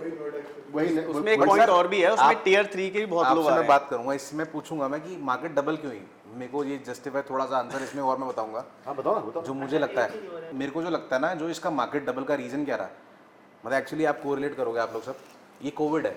कोविड के बाद जो पहले मार्केट एकदम से रुक गई थी ना, और जब कोविड के बाद जब मार्केट खुली, तो जो यमुना एक्सप्रेस पे की मार्केट थी 30,000 मीटर वाली, वो 70,000 पहुंच गई। ठीक है, मेरे सामने मैंने अपनी सोसाइटीज़ में या आसपास के प्लॉटेड डेवलपमेंट में 105 में 108 में जो प्लॉट 99,000 पे 90,000 पे मीटर मिलता था, वो 2 लाख 2.5 लाख कैसे हो गया? कंपनीज तो एकदम से तो नहीं आ गई, रातों रात कंपनीज कौन सी आ गई? 1.5 साल में ऐसा क्या हुआ? और ये सिर्फ नोएडा की बात नहीं कर रहा मैं, ओवरऑल मैं आपको NCR की बात कर रहा हूँ। और रीज़न क्या होता ना, कहता ना वो गिरगिट को देख के गिरगिट रंग बदलती है, तो क्या हुआ, आसपास के शहरों ने भी रेट बढ़ा लिए। सोनीपत पानीपत तक भी आप पूछोगे ना, तो जो रेट था किसी हुडा के एरिया में, तो वो 60,000 वाला 1,20 हो गया। तो ये ओवरऑल जो डबल हुआ ना सर, ये होता क्या है, जो मैं फील करता हूँ, मैं 11 साल से हूँ, तो ये हर 10 साल का एक झटका आता है रियल एस्टेट इंडस्ट्री में। अब लोग कहेंगे मैंने यमुना एक्सप्रेस में प्लॉट ले लिया, चलो मैं कहता हूँ किसी ने मेरे पास आया, पूछा यमुना एक्सप्रेस में प्रॉपर्टी दिलवा दो, कहेगा 10,000 11,000 की चीज़ है, चलो जी ले ली, ये डबल कब होगी? मैं उसे कहता हूँ भाई ये डबल नहीं होगी अभी, 2 साल 3 साल 4 साल भी, ये 13 14 हज़ार 15,000 पे पोजीशन पे 16,000 हो जाएगी खुश हो जाना। अभी आप मकान लो, किराया खाओ या खुद यूज करो, चीजें बहुत अच्छी बन के आएगी। ये 10 के 20 नहीं होंगे। अभी यमुना एक्सप्रेस वे मथुरा तक की डेवलपमेंट है, तो आप लैंड इतना सारा है, ये झटका था, हर बंदा उससे कोरिलेट कर पड़ता है कि नहीं यार ये प्रॉपर्टी बता दे, जो प्रॉपर्टी लूं 3 साल 4 साल में डबल हो जाए। ये T20 मैच नहीं है, ये टेस्ट मैच है। सो ये मेरे को पर्सनली फील होता है, ये है ही है। मेरा एक पॉइंट है कोविड में- इसमें, मेरा एक पॉइंट है सिंपल सा, जो मुझे फील होता है कि प्रॉपर्टी रेट्स डबल क्यों हुए। So I belong to Meerut. Meerut एक टिपिकल शहर है। आज मेरठ में भी न्यू लॉन्च आ रहे हैं 8,000 10,000 रुपये स्क्वायर फीट, जिनको कॉन्फ्रेंस डिजाइन कर रहा है। खैर वो सेकेंडरी हो गई, बट द पॉइंट इज कि मैं मेरठ से बिलोंग करता हूँ। मेरठ वॉज टियर 3, अभी डेवलप होके मेट्रो आ गई है, एक्सप्रेस वे आ गया है। मैं मेरठ देख चुका हूँ। गाज़ियाबाद हमारा काम था पहले, 2016-17 में गाज़ियाबाद मैंने देखा, और देहरादून हम कर रहे हैं, और 1-2 सिटीज़ और स्टेट्स हम देख चुके हैं, सिटीज़ सॉरी। अब आप मुझे बताओ, एक न्यू एज यंग एज बंदा जिसकी अच्छी खासी नौकरी है, अच्छी खासी सैलरी है, अब उसके पास नॉर्थ इंडिया में क्या ऑप्शन है कि उसको अपने शहर से बाहर निकल के कहीं जाना है, एक एस्पिरेशनल सिटी में जाना है। Gurgaon it's highly like out of budget for generic people. देखो जो रिच क्लास है वो तो खरीद लेगा गुड़गांव के, दुबई भी खरीद रहा आप है। ये कहना चाह रहे हो कहाँ वो लेगा? कहाँ ले वो? गुड़गांव नहीं ले सकता, लेकिन गुड़गांव रहना चाहता है। किराया 50,000 है गुड़गांव में आज की तारीख में मिनिमम। मिनिमम 2 बेडरूम का मैं कहूँगा। उसके बाद Ghaziabad, I don't see it a very good livable with good amenities infra, तो गाज़ियाबाद भी नहीं। दिल्ली हाईली सैचुरेटेड, गलियों में गाड़ी लगाने की जगह नहीं है। कुल मिला के हमारे पास क्या बचता है नॉर्थ इंडिया वालों के लिए? क्या है? सिर्फ नोएडा। और जो लोग बोलते हैं पीक आ गया नोएडा का 20,000 रुपये, अभी Noida has just started. Noida has just started. जब 6,000 था तरुण भाई, तब लोगों ने पीक बोला था। जब 10,000 हुआ, लोग ये बोलेंगे, पीक आ गया, but 15-20 ये पीक किसी को नहीं पता। पॉइंट क्या है देखो, pricing कि ना- प्राइसिंग एक्चुअल डबल इसलिए हुई है क्योंकि there is a demand, there is a actual demand. कोई मजाक नहीं है। वी सोल्ड गोदरेज गार्डन अभी 2 महीने पहले, तो मैंने वहाँ एक, मेरे अलॉटमेंट हो गए थे, मेरे 2 ज़्यादा अलॉटमेंट थे नहीं, तो मेरे अलॉटमेंट हो गए, मैं फ्री हो गया। अब वहाँ लोग थैला ले लेके निकल रहे थे बाहर। मैंने कहा तुषार भाई माइक पकड़ाओ, शूट करना है तुम्हें, शर्माना बिल्कुल नहीं है। कुछ नहीं तो कुछ नहीं, मैंने 15 लोगों से पूछा आते जाते, कुछ लोगों ने मुझे उल्टा सीधा ही बोला, हाउएवर आई डोंट माइंड। मेरा बस एक ही मोटिव था, लोगों को ये दिखाना कि ये जो बोल रहे हैं इन्वेस्टर मार्केट है, नहीं, हाउस ऑफ कार्ड्स है। हाउस ऑफ कार्ड्स है, ये भी बोलते हैं लोग, डराते हैं। क्योंकि जो हमारे जैसे एक्चुअल बायर हैं जिनको घर लेना है, वो एक आधी नेगेटिव न्यूज़ सुनेंगे ना, वो पीछे हट जाते हैं, उनका सपना अधूरा रह जाता है। कोविड में क्या हुआ ना, 11 में से इट कोविड वाज में- 5, 11 में से it was 5 people only as a investor, 6 were end users. Manish भाई, मैं आपको एक चीज़ बताता हूँ, आप इससे करोगे इसमें, तो जितनी भी आज एजुकेशन सिटी बोला जाता है ग्रेटर नोएडा को, इतना ज़्यादा माइग्रेशन रेशियो हाई है ना, जो लाखों बच्चे आ रहे हैं ना, उसमें से 20% ही 30% ही घर जा रहे हैं, जो यहाँ नौकरी में स्क्वीज हो रहे हैं बच्चे ना। अपने पेरेंट्स को बुला रहे हैं कि हम नोएडा ही रहेंगे, वही हुआ, हम नहीं आप आ रहे आ जाओ। बिजनौर। मेरे साथ भी वही हुआ। आप भी मेरठ से आए हो ना, आप कहाँ से हो? मैं ही बॉन्ड नोएडा आप का बॉन्ड। चलो, आप यूनिक हो, तो आप यहाँ से हो, नहीं तो आधे से ज्यादा। अच्छा, हमारी कंपनी में जब भी जितनी बहुत कम है स्टाफ से population हम बात नोएडा की करते हैं, 150 लोगों में से हाथ उठाओ नोएडा से कौन है, या शायद कोई- 10 उठेंगे। सर कितने उठते हैं? 6 लोग बैठे हैं, हम में से 5 बार से। 5 बार से। तो ये सर माइग्रेशन रेशियो ही है, जो इसकी हाउस ऑफ कार्ड्स की बात ही नहीं है। ये तो सब टाई कोट सूट डाल के जो बैठ जाते हैं ना, वो चैनल पे वो सब चीज़ें बताते हैं कि इतनी अनसोल्ड इन्वेंट्री है। ये जो हम मार्केट में जो उतर के जो हम काम कर रहे हैं ना, हमें पता है क्या बिक रहा है क्या नहीं बिक रहा। बोलने से कुछ नहीं होता, एंड यूजर खरीदता रहेगा। ये भी बेच रहे हैं, वो भी बेच रहे हैं, मैं भी बेच रहा हूँ, सबका दुकान चल रही है, सबका काम धंधा बढ़िया है। कोविड में क्या हुआ ना चिराग भाई, कोविड में क्या हुआ, लोगों को कोविड ने थोड़ा रीसेट कर दिया अपने आप को, रीबूट हो रीबूट हुआ इंसान, उसको अपने फाइनेंशियल प्लानिंग समझ आ गई कि भाई मुझे क्या करना है। और ये जीवन जीना सबसे पहले तो। सबसे अच्छा काम ये हुआ कोविड में, लोगों को फैमिली वैल्यू समझ आ गई कि फैमिली क्या है। ट्रू। अब क्या हुआ, उस फैमिली को अपनी फैमिली को कैसे बेहतर इंफ्रा दे पाए। तो एक घर अब घर का एक स्ट्रक्चर होता है, बैकयार्ड होगा, फ्रंट यार्ड होगा, साइड यार्ड होगा, टेरेस होगा, है ना। एक रूम का स्ट्रक्चर होता है, एक बेडरूम होगा, लिविंग रूम होगा, डाइनिंग रूम होगा, स्टडी रूम होगा, है ना। एक स्ट्रक्चर, लोगों को स्ट्रक्चर समझ आने लग गया। अब क्या हुआ, उससे लोगों को ना लगा कि we have to have a complete structure home. तो घर बढ़े, डिमांड बढ़ी, प्राइसिंग बढ़ते, प्राइसिंग का eventually double the price was not expected कि इट वाज, वो हैपन, वो हो गया। 10 साल का जंप एक ना एक फॉर्मूला है, ऐसा नहीं है कि माइग्रेशन जैसे अगर देखोगे ना माइग्रेशन, तो सबसे पहले सबसे ज़्यादा माइग्रेशन जो होती थी बॉम्बे में, बट आज की डेट में जो माइग्रेशन होती है वो दिल्ली एनसीआर में माइग्रेशन होती है। अब इवेंचुअली हुआ क्या, जो यहाँ पे ना नोएडा में नौकरी भी है, एजुकेशन भी है, मेडिकल भी है, स्कूल भी है। एजुकेशन की अगर बात करो 150 कॉलेजेस हैं, लगभग 12 यूनिवर्सिटीज़ हैं। सो इवेंचुअली क्या, जो बच्चे यहाँ पे आते हैं पढ़ने लिखने, फॉर एग्जाम्पल 5 लाख बच्चे पढ़ के निकल रहे हैं। मैं कह रहा हूँ 50% लोग बच्चे वापस अपने शहर चले गए या विदेश चले गए। 50% जो लोग यहाँ पे जो बच गए वो यही घर किराए पे, बहुत बड़ा नंबर है वो। वही घर यहाँ पे वो घर और खरीदेंगे, इतनी वो पोटेंशियल बायर्स हैं। इन्वेंट्री भी नहीं है। तो क्या वो एक रीसाइकिल, वो जो सिनर्जी कर रहा है सब कुछ। हर बिजनेस को मैन पावर चाहिए, काम करने के लिए एम्प्लॉय चाहिए, स्किल्ड मैन पावर चाहिए। तो वो क्या पूरा मार्केट का साइज अप हो रहा है। मनीष भाई आप ही की बात, आज पूर्वांचल जाओ आप या एलडी को जाओ, इन्वेंट्री लो, छठा floor park facing pool facing दे दे, बिका हुआ बिका हुआ है। छो टावर ही बिके हुए हैं। जो इन्वेंट्री मिल रही है वो 20 ऑफ मिल रहा है या आगे पीछे मिल रही है। प्राइस डी की बात कर लेते हैं, वीवीआईपी है, अब कितना टाइम हुआ आया हुए और सोल्ड आउट है, प्रोडक्ट्स की इन्वेंट्री की फाइट है। आ रहा हूं मैंने आपको एक कोई भी बात आ रहा बोली, है, कोई जो भी आ रहा अभी है, अंडर बेच रहा है कंस्ट्रक्शन में इन्वेंट्री की फाइट है। प्लस एक बात मैं और करना चाहूंगा, आपने तरुण जी बात करी है डबल की, 2019 से हमने ट्रिपल भी देखे हैं नोएडा में 100% रेजिडेंशियल। देखे। आप हम डबल की बात कर रहे हैं पर हमने, लेकिन एक चीज इसी और बात- है, जी ये जो हो गया वो कोविड वेव थी, बिल्कुल। वो नल खुला था, बिल्कुल बिल्कुल बहुत लोग मूव हुए हैं। बिल्कुल। आज डबल अब में नहीं। एक्सपेक्ट करेगा तो 5 साल इस आज नहीं, वही जो हम साइकिल की बात कर रहे थे उसका भी मैं एक रीजन जो मैं सोचता हूँ वो आपको बताता हूँ। मे बी मेरा कुछ ओपिनियन चेंज हो सकता है। बिल्कुल। पहले जो हमारी इन्वेंट्री होती थी ना बुक्स में, क्योंकि कैश फ्लो ज़्यादा था, पहले जो मार्केट थी आपने भी ये देखा होगा कि प्रॉपर्टी के अंदर कैश चलता था, ठीक है। रेरा के बाद आने से, स्टिकनेस से, अब जितने भी लिमिटेड कंपनीज है जैसे शोभा हो गया, गोदरेज हो गया, जितने बड़े बड़े ब्रांड्स हैं, यहाँ पर कैश नहीं चलता। और आज की डेट में वो भी बहुत अच्छा रीज़न है कि मार्केट का ना जो बुक्स हैं वो स्ट्रॉन्ग हो गई हैं, ठीक है, और एक एंड यूज़र ही उस प्रोडक्ट को ले रहा है। अब जो हमने बात करी कि मार्केट जो, जैसे अभी चिराग जी ने भी बात करी थी कि ये वेव था और ये 10 साल पहले जो था वो हम एक्सपेक्ट नहीं कर सकते कि जो हम ट्रेंड की बात कर रहे हैं, अपने व्यूअर्स को बता रहे हैं कि आज आप प्रोडक्ट ले रहे हो तो यही ट्रेंड मत फॉलो करो कि ऐसा होगा, है ना। तो वो वही चीज़ है कि आगे अब 2-3 साल जो झटका है वो अभी नहीं लगने का। अपफ्रंट आज क्या है, लोग पढ़ लिख के एजुकेटेड लोग काम करने आ रहे हैं। आज buyer भी प्रोडक्ट educated पे है। काम करते हैं, वो लोगों के लिए पूरी रिसर्च करते हैं और वो पूरा एक डायनामिक्स बना के पूरा फंड फ्लो, कैश फ्लो पूरा मेंटेन करके, उनको एंटिसिपेशन पता होता है कि हाँ I will be able to deliver the house in next 33 months से 40 मंथ्स, और मैं ये बनाऊंगा, मेरे अंदर ये यूनिकनेस होगी। आज आप कैसे यूनिक हो, वही आपकी यूएसपी है। ऐसा नहीं है, मार्केट में 3 साल में भी ऐसे प्रोडक्ट हैं मार्केट में जो definitely। बहुत अच्छे परफॉर्म करेंगे, आउटशाइन करेंगे, बट इवेंचुअली वहाँ तक पहुँचने के लिए किसकी जरूरत होगी, हम लोगों की। सो अभी हमने जो कन्वर्सेशन इनिशिएट किया था, वो इनिशिएट किया था कि इन्फ्लुएंसर इवेंचुअली क्या है कि जो आपको पसंद आता है आप उसकी वीडियो बनाओगे ना यार। आज हाथ में फ़ोन है, पहले फ़ोन नहीं होते थे तो लोग वीडियोस नहीं बनाते थे।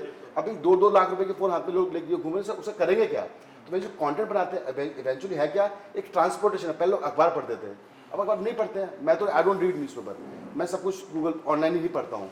सो इवेंचुअली क्या, मार्केटिंग का टूल है जिसको हर इंसान को अपने आप को अपग्रेड करना पड़ेगा। We as a realtor we have the responsibility to bring in the best product. देखो इवेंचुअली हर प्रोडक्ट की ना एक साइकिल है, उसका आपने उसके लीगल टेक्निकल पढ़ना है, उसका लैंड के क्लियरेंसेस पढ़ने हैं, प्रोडक्ट में क्या यूनिकनेस है, क्या स्पेसिफिकेशंस हैं, क्या डिलीवरी लाइंस हैं, क्या पेमेंट टर्म्स हैं, बहुत कुछ है। अब इवेंचुअली कोई एक कस्टमर जब आता है ना, उसके अंदर एक वेग आइडिया होता है कि मुझे 2 करोड़ की प्रॉपर्टी लेनी है और नोएडा में लेनी है, बट इवेंचुअली नोएडा में कहाँ पर क्या आएगा ये उसको कौन बताएगा। नोएडा पूरी बटी हुई है, नोएडा है, नोएडा एक्सटेंशन है, एक्सप्रेस वे है, सेंट्रल नोएडा है, न्यू नोएडा है, ग्रेटर नोएडा है, यमुना एक्सप्रेस वे है। तो इवेंचुअली क्या है, उसके लिए क्या सही है, या तो आप कस्टमर जाए गाड़ी स्टार्ट करे और 1 साल सारी प्रॉपर्टी जाके ढूंढे। भाई नाना करते हुए 500, 700, 800 प्रोजेक्ट तो होंगे ना, जाओ हर दिन जाके घूमो। बट अगर वो नहीं करना है, फोन करो अपने फेवरेट रियल्टर को जो अच्छा कंटेंट बना रहा है, जो जेन्युइन बात करता है, जो मेरी लाइन की चुरा ली। चलो भाई you are so sweet. Share कर दो आप। बट एक बात बताओ, इसमें इतनी सारी बातें जो करी आपने, इसमें इवेंचुअली की क्या गलती थी जो आपने इतनी बार इवेंचुअली लगा दिया। सो है क्या कि है क्या, कंटेंट क्रिएशन आज की डेट में एक मीडियम है सेल का। रियल एस्टेट में कंटेंट क्रिएटर तो अभी स्टार्ट हुए आने, अभी इसको ये और ग्रो होना है। जो इंसान अपने आप को अपग्रेड करेगा, जैसे कि ये मेरा पहला पॉडकास्ट है, मैंने आज तक पॉडकास्ट नहीं किया है, this is my first podcast. मैंने कंटेंट बनाया, मैंने अब आप रुकोगे नहीं। सबसे ज्यादा तो आप ही बोल रहे हो। लग नहीं रहा फर्स्ट टाइम है। मैं तो यही बोल रहा हूँ, फर्स्ट टाइम ये इसको मैं अपने घर में स्टूडियो बना रहा हूँ, मैं तो ये इसको फर्स्ट एंड लास्ट समझ रहे हैं ना, ये कह रहा है।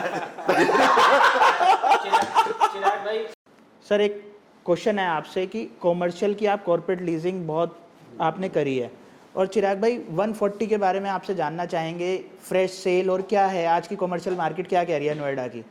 सर मैं आपको 140 का थोड़ा सा आइडिया बताता हूँ, जो सर भी एग्री करेंगे आई थिंक। जैसे CRC है फ्लैगशिप, मेरे को तो पर्सनली सबसे बढ़िया चीज़ लगती है वो, जो कॉन्सेप्ट है, जो चीज़ है, हयात हाउस है, मॉल है, they coming up with CK, Armani, hotel Hyatt house, वही मैं बता रहा हूँ। तो जो कॉन्सेप्ट है ना, मतलब I am waiting for that कि वहाँ कुछ चीज़ आए तो बंदा वहाँ ले। अभी मैं किसी कस्टमर को लेके भी गया कि दे आर गिविंग 200 रुपये की MG, मतलब एक MG दे रहे हैं तो अच्छी बात है। मुझे कन्विंसिंग वहाँ लगी, यार मैं किसी को दिलवा रहा हूँ, रेवेन्यू शेयरिंग होगी कि मतलब भाई साहब की दुकान चलेगी तो मुझे पैसा आएगा, भाई साहब की दुकान पिट गई तो मुझे पैसा रेवेन्यू शेयरिंग का हो सकता है। कहीं 3000, 4000, 6000 भी किराए आते हैं, ऐसे बड़े सारे प्रोडक्ट हैं। तो MG वर्ड साथ लग गया ना, 200 रुपये बहुत होता है रेंट, ठीक है, आपको ग्राउंड फ्लोर मिल रहा है, विच इज़ फाइन। अगर मैं सोसाइटी की दुकान लूँगा सेक्टर 137 में 150 रुपये आता है आई थिंक। और एक एक्सेप्शन केस में आई थिंक एक मार्केट जहाँ मैं खुद बहुत फूड खाने जाता हूँ, तो 76 की मार्केट है प्रिंसली स्टेट की, मुझे वो पर्सनली पसंद है। वहाँ रात दिन वो मार्केट चलती है। एक 46 वाली गार्डनिया ग्लोरी की मार्केट होगी, मतलब बिल्डर के फ्लैट रद्दी हैं, और वो गार्डनिया ग्लोरी की मार्केट ऐसी है कि शानदार। वही आमरपाली प्रिंसली स्टेट कबाड़ा flat, sorry to use this word, but flat is like खत्म टाइप से, और नीचे मार्केट ऐसा वंडर्स कर रही है कि उससे बड़ा रेंट नहीं है। तो बड़ी सिंपल सी बात है कि आज अगर आप लीजिंग की जो हम बात कर रहे हैं 140 की, सारे डेवलपर्स अच्छे हैं, नेम इट फेफॉक्स, इयॉन, ठीक है, CRC, बुटानी इज देयर विद साइबतम, मतलब जो वो नीचे कॉन्सेप्ट बना रहे हैं। अनिल सर आपसे एक क्वेश्चन है, कॉर्पोरेट लीजिंग कैसे आती है, और आगे जब बिल्डर कॉर्पोरेट लीज कर देता है तो वो आगे डिस्ट्रीब्यूट कैसे होती है आगे क्लाइंट्स में? कॉर्पोरेट लीजिंग के 2 पैटर्न हैं। एक पैटर्न ये है कि हम कॉर्पोरेट में जाके BD करते हैं, बिजनेस डेवलपमेंट टीम होती है हमारी, वो जाके वहाँ पे उनके HR को, एडमिन को कांटेक्ट करती है, पूछती है कि do you have any further requirement, कुछ आपको एक्सपेंशन देख रहे हो, और you know decrease the size, और या आपका सपोज करो रेंट चल रहा है उनका 70 रुपये 80 रुपये पर स्क्वायर फीट, और उनका लॉक इन पीरियड ख़त्म होने वाला है या लीज स्पैन ख़त्म होने वाला है, तो फिर हम उनको नई बिल्डिंग पिच करते हैं। और दूसरा पैटर्न ये है कि हम लोग लिस्टिंग करते हैं पोर्टल्स के ऊपर, 99 एकड़, मैजिक ब्रिक्स के ऊपर, वहाँ से whenever they need anything they just click on it, then we start following them. एक अच्छी बात बताओ ना कि जैसे लीज का काम आप सारा लीज का ही करते हो, तो इसमें जो क्लाइंटल आपके पास आता है वो मैजिक ब्रिक और 99 एकड़ से ही आता है, या कहीं और से भी आपका कुछ कॉल्स लोग करते हैं, या कुछ और भी कोई रीजन? इसमें बेसिकली क्या करते हैं हम लोग, हर 6 महीने बाद अथॉरिटी से डेटा परचेज करते हैं कि कितनी लीजें हुई हैं, उनको हम लोग फॉलो अप पे भी रखते हैं। कि जैसे आज मान लीजिए माइक्रोसॉफ्ट ने ले लिया एक एरिया, 10,000 स्क्वायर फीट ले लिया या 50,000 ले लिया, और माइक्रोसॉफ्ट की लीज कितने साल से चलती हुई आ रही है, हम उसके ऊपर आई रखते हैं। और हमारा एक डिपार्टमेंट, हमने टेली कॉलिंग टीम रखी हुई है, जो उनको अपना रेगुलर हर 3 महीने बाद, 6 महीने बाद tick tick tick call, keep on knocking. Sir आज की डेट में अभी ऑफिस स्पेसेस और रिटेल स्पेसेस में क्या प्राइस ट्रेंड चल रहे हैं लीजिंग पे? प्राइस ट्रेंड चल रहा है रिटेल के अंदर अप्रॉक्सीमेटली 150, 200, 250 रुपये पर स्क्वायर फीट रेंटल, और इसमें जो ऑफिस में चल रहा है ये 50 रुपये से लेकर 100 रुपये तक के आसपास चल रहा है। जैसे मैक्स की बिल्डिंग है 90 रुपये, गुलशन 129 है 90 रुपीज़, और आपका जो अगर हम अल्फातम की तरफ आते हैं 55 रुपये 60 रुपये पर स्क्वायर फीट के आसपास। और अगर सेक्टर 136 की बात करें तो sector 136 it start from like 55 to 65 rupees. अब इसमें एक चीज़ और भी होती है, इसमें एक होता है कैपेक्स। हाँ, अगर कैपिटल एक्सपेंडिचर, अगर कैपेक्स लैंडलॉर्ड ने किया है तो रेंटल जो है ऊपर जाएगा, अगर कैपेक्स उसने लिया है, कॉर्पोरेट ने लगाया है, तो रेंटल थोड़ा सा नीचे रहेगा। सर मेरा क्वेश्चन है, मतलब बहुत बेसिक सा है।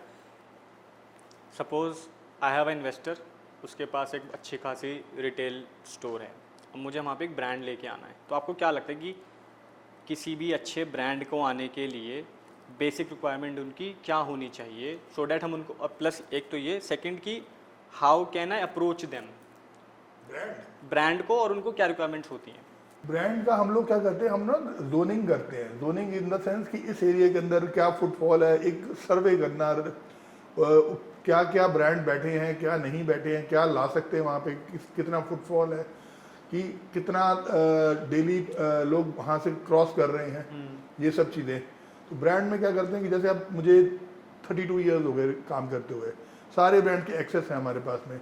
जैसे हम देखते हैं कोई नया परमाइसिस बन रहा है, फ्यूचरिस्टिक परमाइसिस बन रहा है, कुछ ऐसी एमिनिटीज़ हैं जैसे भूटानी के साइबर तम के अंदर है या और 2-3 प्रोजेक्ट्स के अंदर हैं, तो फिर हम उनको क्या बोलते हैं, पिच करते हैं। तो ये मेकअप पीपीटी की भाई ये रिक्वायरमेंट, ये चीज़ें इसमें यहाँ पे हैं, हाँ you हाँ can हाँ, just check। ये पैरामीटर्स कदे खड़े उतर रहे हैं, तो आप इस प्रॉपर्टी को कंसिडर करिए। कभी ऐसा कुछ हुआ है ब्रांड ने बहुत ही अनोखी रिक्वायरमेंट मांग ली, वो नहीं होती, ऐसा भी कुछ होता है? क्योंकि हायर ब्रांड्स लोग जनरल ब्रांड होता है। फूड के कुछ ब्रांड है, मैं नाम नहीं लेना चाहूँगा, वो अपना कैपेक्स जो 4,000 लग रहा है उसको 6,500 मांग लेते हैं, क्योंकि वो उनको लगता है कि उनकी एक वैल्यू है और उसके हिसाब से अनोखी डिमांड्स होती हैं। जब पिछले 5 साल पहले क्या लीजिंग का रेंटल क्या था ऑफिस स्पेस का और दुकानों का? पिछले 5 साल पहले 100-125 रुपए के आसपास था। Retail। डिपेंड पर square feet, depend property to property. अब कहते जैसे जैसे समय के साथ खर्चे बढ़ते जा रहे हैं, रेंट भी बढ़ते जा रहे हैं। पिछले 5 साल में क्या सोचते हैं, ऑफिस का क्या रेंट होगा, दुकान का क्या रेंट होगा, एक्सप्रेस पे, नोएडा एक्सप्रेस पे? नॉर्थ एक्सप्रेस वे पे जैसे बहुत सारे कॉर्पोरेट कीप ऑन कमिंग हैं, तो रेंट ऊपर जाएगा। क्या क्या 20 से 25 रुपए का जंप जाएगा पर स्क्वायर फीट। 125 रुपए के आसपास ऑफिस आ जाएगा? नहीं, ये आ जाएगा, बट ये it is also depend on the developer. अब जैसे किसी डेवलपर है, मैक्स ग्रुप की जो प्रॉपर्टी है वो 50-60 रुपये में जिंदगी में नहीं देंगे। और हाँ, और जैसे हाँ, और उसमें क्या है कि उनके पास बड़ी फ्लोर प्लेट्स हैं, बड़ी फ्लोर प्लेट में बड़े कॉर्पोरेट आते हैं। जैसे अपना भूटानी का प्रोजेक्ट है, CRC का प्रोजेक्ट है, एऑन का प्रोजेक्ट है, इसमें 500 स्क्वायर फीट 600-800 बेचे हुए हैं, तो एक बड़ा कॉर्पोरेट तो वहाँ आएगा नहीं। और बड़ा कॉर्पोरेट आएगा, बड़ी वैल्यू दे देगा। छोटा कॉर्पोरेट या छोटे दुकानदार होंगे जो 500 स्क्वायर फीट बैठेगा, उसके 8 लोगों की टीम है, 6 लोगों की टीम है, वो कई बार टिकेगा, कई बार टिकेगा भी नहीं। तो आजकल बड़ा वो चल रहा है ग्रेड ए ऑफिसेस।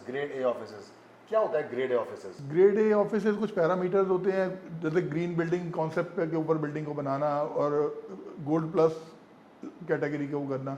तो जो लोग उन चीज़ों को फॉलो करते रहते हैं, जैसे बिल्डर आप ही बता रहे हो कि कोई प्रॉपर्टी 6,000 रुपये पर स्क्वायर फीट बिकती है, कोई 18,000 रुपये पर स्क्वायर फीट बिकती है, कहाँ फ़र्क है? फ़र्क है क्वालिटी का। मेंटेनेंस का फर्क है थोड़ा, क्योंकि मैक्स जो मेंटेन करता है, डीएलएफ जो मेंटेन करता है, वो नहीं डीएलएफ का 750 रुपये आए, मैंने सुना है कि ऐसा है कि 750 रुपये पर स्क्वायर फीट है उनका। चीज़ है 2019 के बाद जो रेजिडेंशियल में तेज़ी दिखी है, कॉमर्शियल में वो स्पीड नहीं दिखी। मैंने ऐसे देखा है कि क्या कहेंगे उसके बारे में।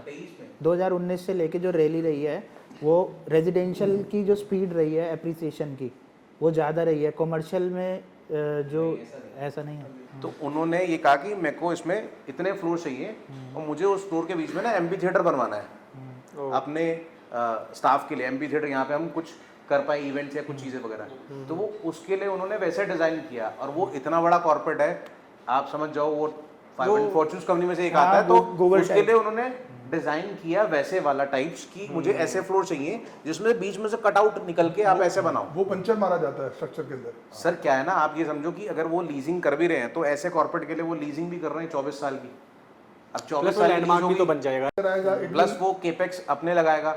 वो कहेगा मुझे बेरशल दे दो, मुझे ऐसा बना के दे दो, मैं पूरा इंटीरियर अपने तरीके से करवाऊंगा। आपका इंटीरियर तो मुझे समझ ही नहीं आएगा ना।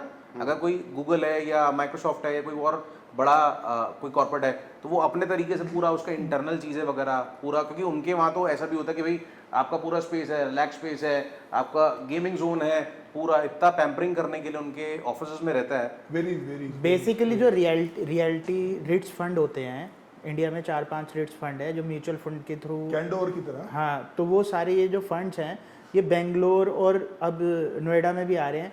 तो ये क्या है, ये कॉर्पोरेट लीजिंग पे ही ध्यान होता है। ये प्रोडक्ट ही इसलिए डेवलप किया जाता है कि जो कॉर्पोरेट लीज को ही ध्यान करके बनाया जाता है, जिससे कि सब डिवीजन ऑफ वो रेंटल वैल्यू हो जैसे स्टेलर है, स्टेलर इज 135 वाली का क्या चल रहा है? फ्रैक्शनल की 135 वाली बिल्डिंग का क्या चल रहा है? मतलब 135 स्टेलर वाली लीज पूरी लीज है, मतलब वो मुझे ऐसा लगता है कि 2 फ्लोर बचे हैं, मतलब वो बड़े ऑफिस स्पेस आप कह रहे हो? तो उन्होंने बिल्डिंग ऐसी बनाई कि ऑफिसेज बड़े बनाए। 2 फ्लोर सोचिए। प्रॉब्लम है ये एक्चुअल में है, जो मुझे लगती है बड़ी खतरनाक है, थोड़ी सी खतरनाक भी थोड़ी सी भी है।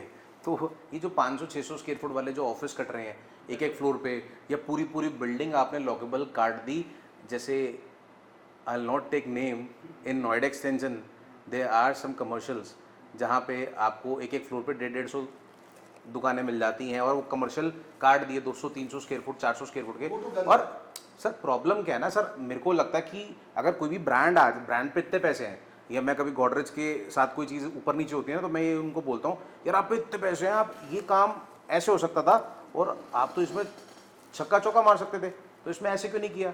तो वो जो मार्केट की स्टडी है ना, जैसे बड़ा जो है, जैसे CRC में क्या अच्छी बात क्या, 2 टावर टोटली लीज दे, बड़ी MNCs आएंगी, एक उन्होंने कॉर्पोरेट को देने के लिए 1100-1200 स्क्वायर फुट कम से कम वाला साइज यही है, आई थिंक 800-900 वाला आई थिंक एक साइज होगा, बाकी उससे बड़े हैं।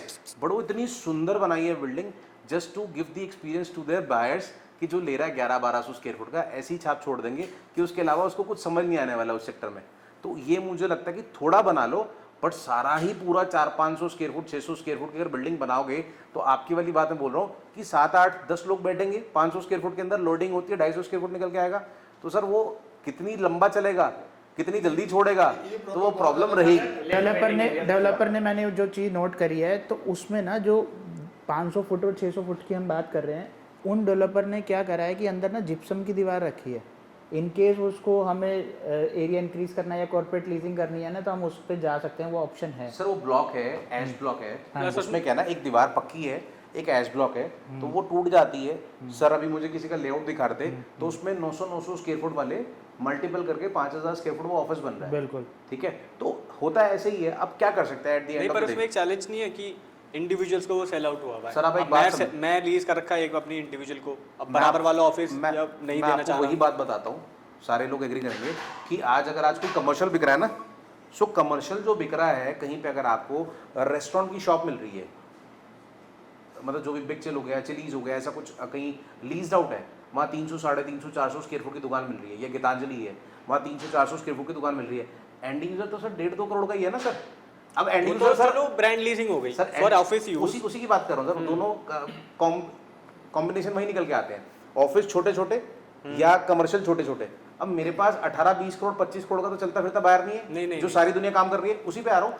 ऑफिस के अंदर भी अगर चलो छोटे बिक रहे हैं ना, कहीं सिचुएशन में कम बिकने चाहिए, और अगर बिक रहे हैं तो वो इकट्ठे लीज फिर वैसे ही होते हैं कि भाई 10 बायर्स हैं, बिल्डर की एक लीजिंग टीम होती है, वो फोन करती है। CRC में इंडिविजुअल्स ऑफिस सेल हो रहे हैं, हालांकि they have a good space, और मुझे लगता है कि बीइंग अ रियल्टर मेरे जैसे बहुत यूथ आ रहा है जिनको ऑफिस की रिक्वायरमेंट है, स्टार्टअप्स एंड एक्सेट्रा एक्सेट्रा, तो ऑफिस की डिमांड तो मुझे लगता है कि गुड है, सप्लाई भी गुड है, मीट हो जाएगी कहीं ना कहीं।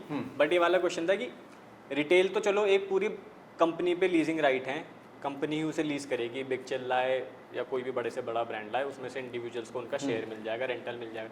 बट ऑफिस फ्लोर प्लेट है, अब उस पर 500 स्क्वायर फीट के लाइन से ऑफिस हैं।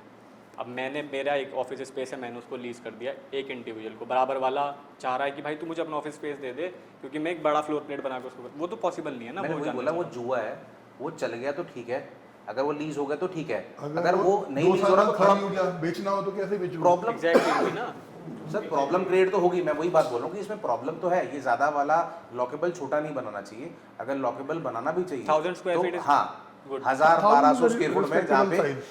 सर एक सीए की फर्म होती है सर, उस पर ज़्यादा बंदे नहीं होते हैं, ठीक है, छोटी फर्म्स होती हैं, और ऐसा एक हर office बंदा space- कॉर्पोरेट बड़ा नहीं चला रहा ना सर। सर एक क्वेश्चन है आपसे, जो जैसे पहले अश्योर्ड रिटर्न आते थे कॉमर्शियल में, ठीक है, और ये मैंने भी फील करी है, कुछ इन्वेंट्रीज़ हैं ऑफिस की जो खाली हैं।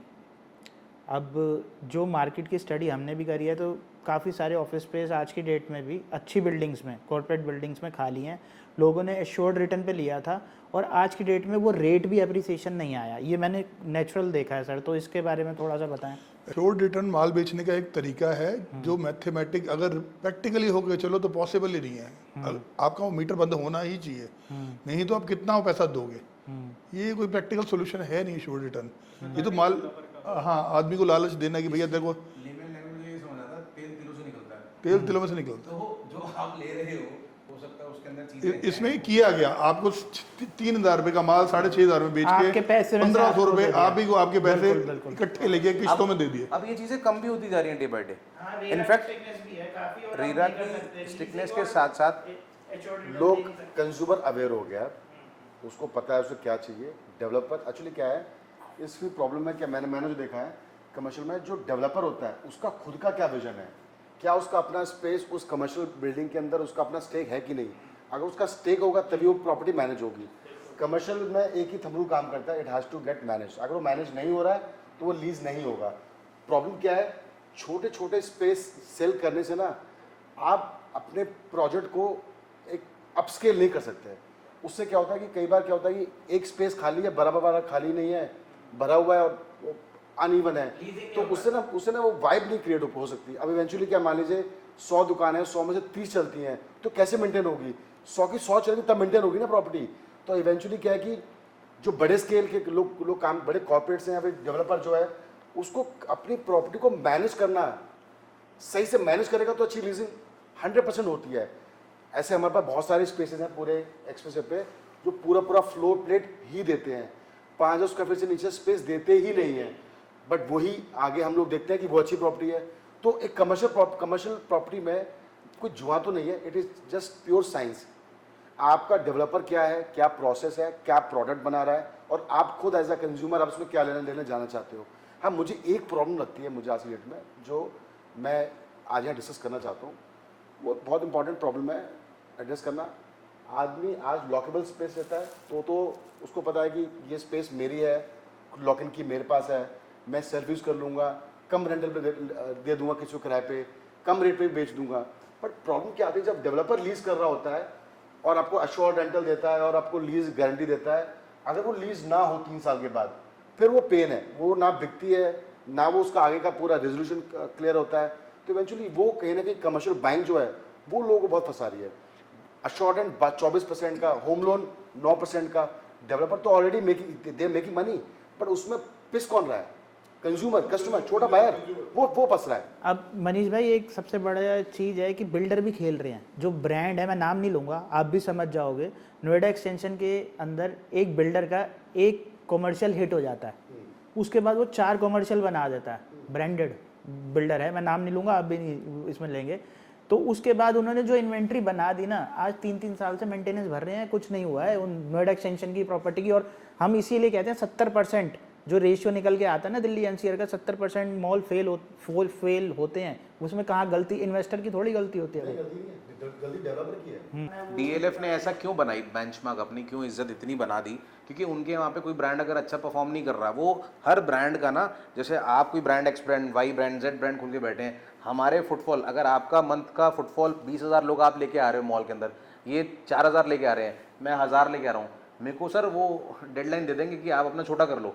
अगर आप पे 10,000 स्क्वायर फुट है तो आप 5,000 कर लो, आपको मैं 10,000 नहीं दे पाऊंगा, क्योंकि आप मेरे लिए कुछ एड ऑन फुटफॉल क्रिएट नहीं कर रहे हो मेरे मॉल में। तो this is something which is good. 700 plus तभी तो सर जा रही है ना। एक टाइम पे लोग रो रहे थे, जो बड़े बड़े इन्वेस्टर्स लेके बैठे थे एम्बियंस मॉल पे, आज वो हैप्पी हैं, चलाने दो डीएलएफ को, या एम्बियंस मॉल चल रहा है, एम्बियंस को चलाने दो कि भैया इतना मोटा रेंटल आ रहा है। एम्बियंस का रेंट पता हो 800 रुपये स्क्वायर फुट है, ग्राउंड फ्लोर पे 1,000 रुपये स्क्वायर फुट है, ग्राउंड फ्लोर पे डीएलएफ मॉल के रेंटल चेक करो, मतलब एक्सपोनेंशियल रेंटल्स है, जो मार्केट में लोगों को पता भी नहीं होंगे कि इतने रेंटल्स भी आते हैं। वो अलग ही लीग है। इन्होंने बोली थी ना एक बार, डीएलएफ 1% को टारगेट करता है। अब अच्छी बात कहना, जब एक्सप्रेसवे की बात हो रही थी कि हम सब ने बोला यार ये लॉकेबल छोटे ऑफिस स्पेस क्यों कट जाते हैं। अब क्या ना, वो बिल्डर को बस वो उसकी अंदर की ना, वो रोक नहीं पाता अपने आप को, बेचने का ना कीड़ा होता है। अब प्रॉब्लम क्या है ना, है नहीं, बेचना है।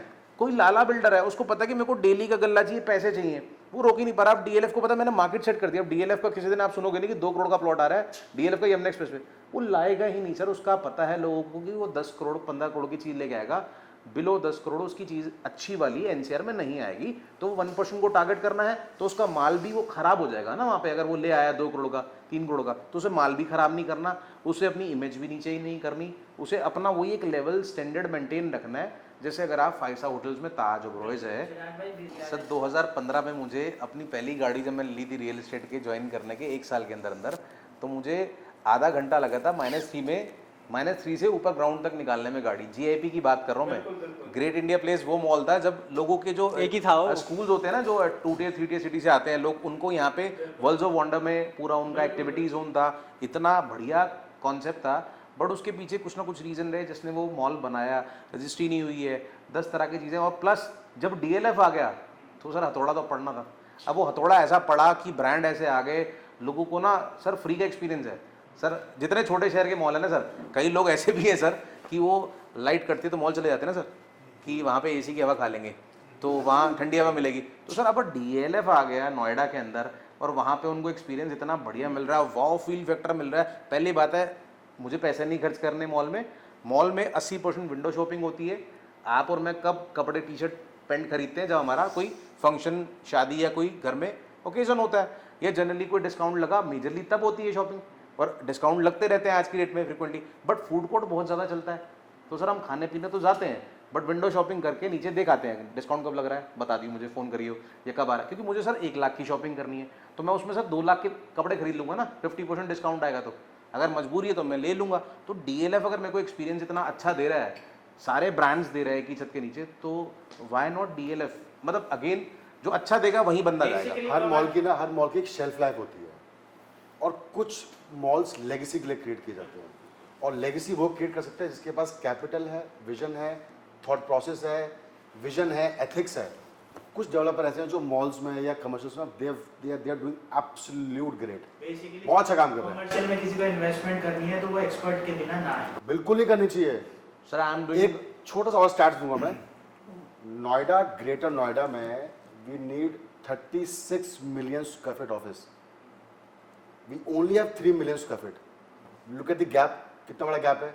और ये इतनी बड़ी डिमांड एंटिसिपेशन क्यों है?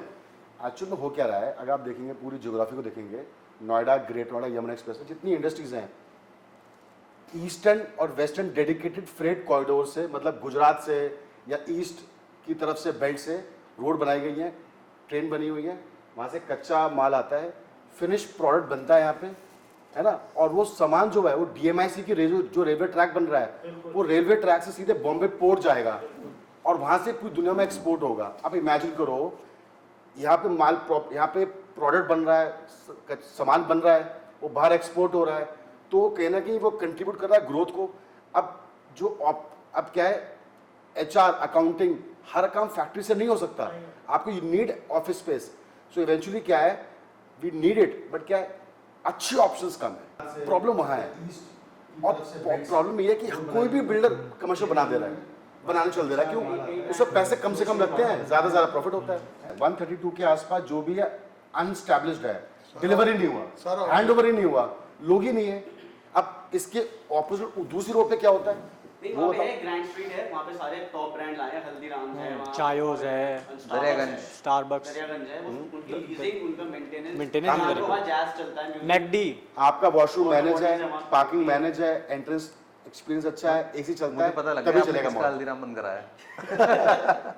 DIY लॉकर हो एक गया। क्वेश्चन सबसे है मेरा, ये लास्ट क्वेश्चन है पॉडकास्ट का।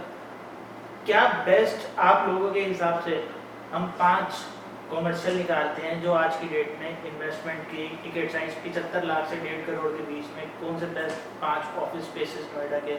आज तो बहुत ज़्यादा पूछ लिया आपने। मैं तो एक बता सकता हूँ बहुत अच्छे तरीके से। देखो, जब तक जहाँ किसी की स्किन इन्वॉल्व नहीं होती ना, जैसे अगर मैं डेवलपर हूँ, अगर मैं 4000 करोड़ की प्रॉपर्टी बना रहा हूँ या सो एंड सो जो भी अमाउंट है, तो अगर मेरा उसमें माल बिक गया और 500 करोड़ का मेरा इन्वॉल्वमेंट उसमें है कि मेरी उसमें पैसे लगे हुए हैं और मुझे इन्वेंट्री नहीं बेची और मुझे वो चलाना है, तो वहाँ वो पूरा एडी छोटी का जोड़ लगा देगा।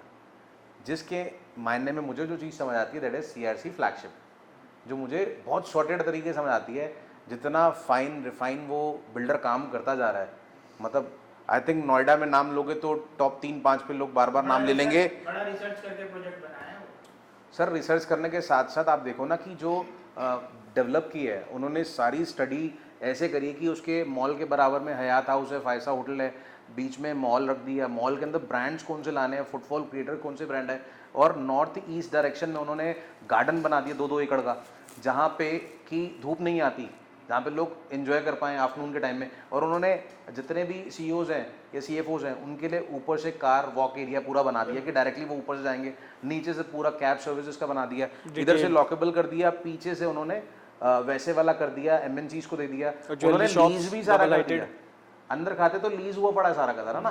तो अब इस हिसाब से देखा जाए हयात यहाँ की डिमांड थी 137 अगर एक्सप्रेस पे देखोगे है ही नहीं, कुछ नहीं नोएडा है, में होटल ही नहीं है ढंग का। होटल नहीं है। तो यहाँ पे हयात हाउस बहुत ज्यादा चलेगा, इतने फंक्शंस है, इतनी दुनिया तरह की चीजें हैं, पार्टी गेट टुगेदर से आप चेक करो ना, एक जिंजर बार टाटा होटल एक्सप्रेस पे के ऊपर रेडिसन 18 वाला 18 बुक रहता है, वहाँ एक कुछ वही नहीं है, मिलता। लेमन ट्री बुक रहता है। लेमन अरे ट्री 18 का रेडिसन का जो टेरिफ है ना वो 18,000 19,000 16,000 आता है। आप यही दिल्ली का रेडिसन चेक करो, उसका 6,000 है, 4,000 है, क्योंकि यहाँ पे ऑप्शंस नहीं है। ऑप्शन नहीं है। रेडिसन मोनोपोली क्रिएट करके बैठा हुआ है।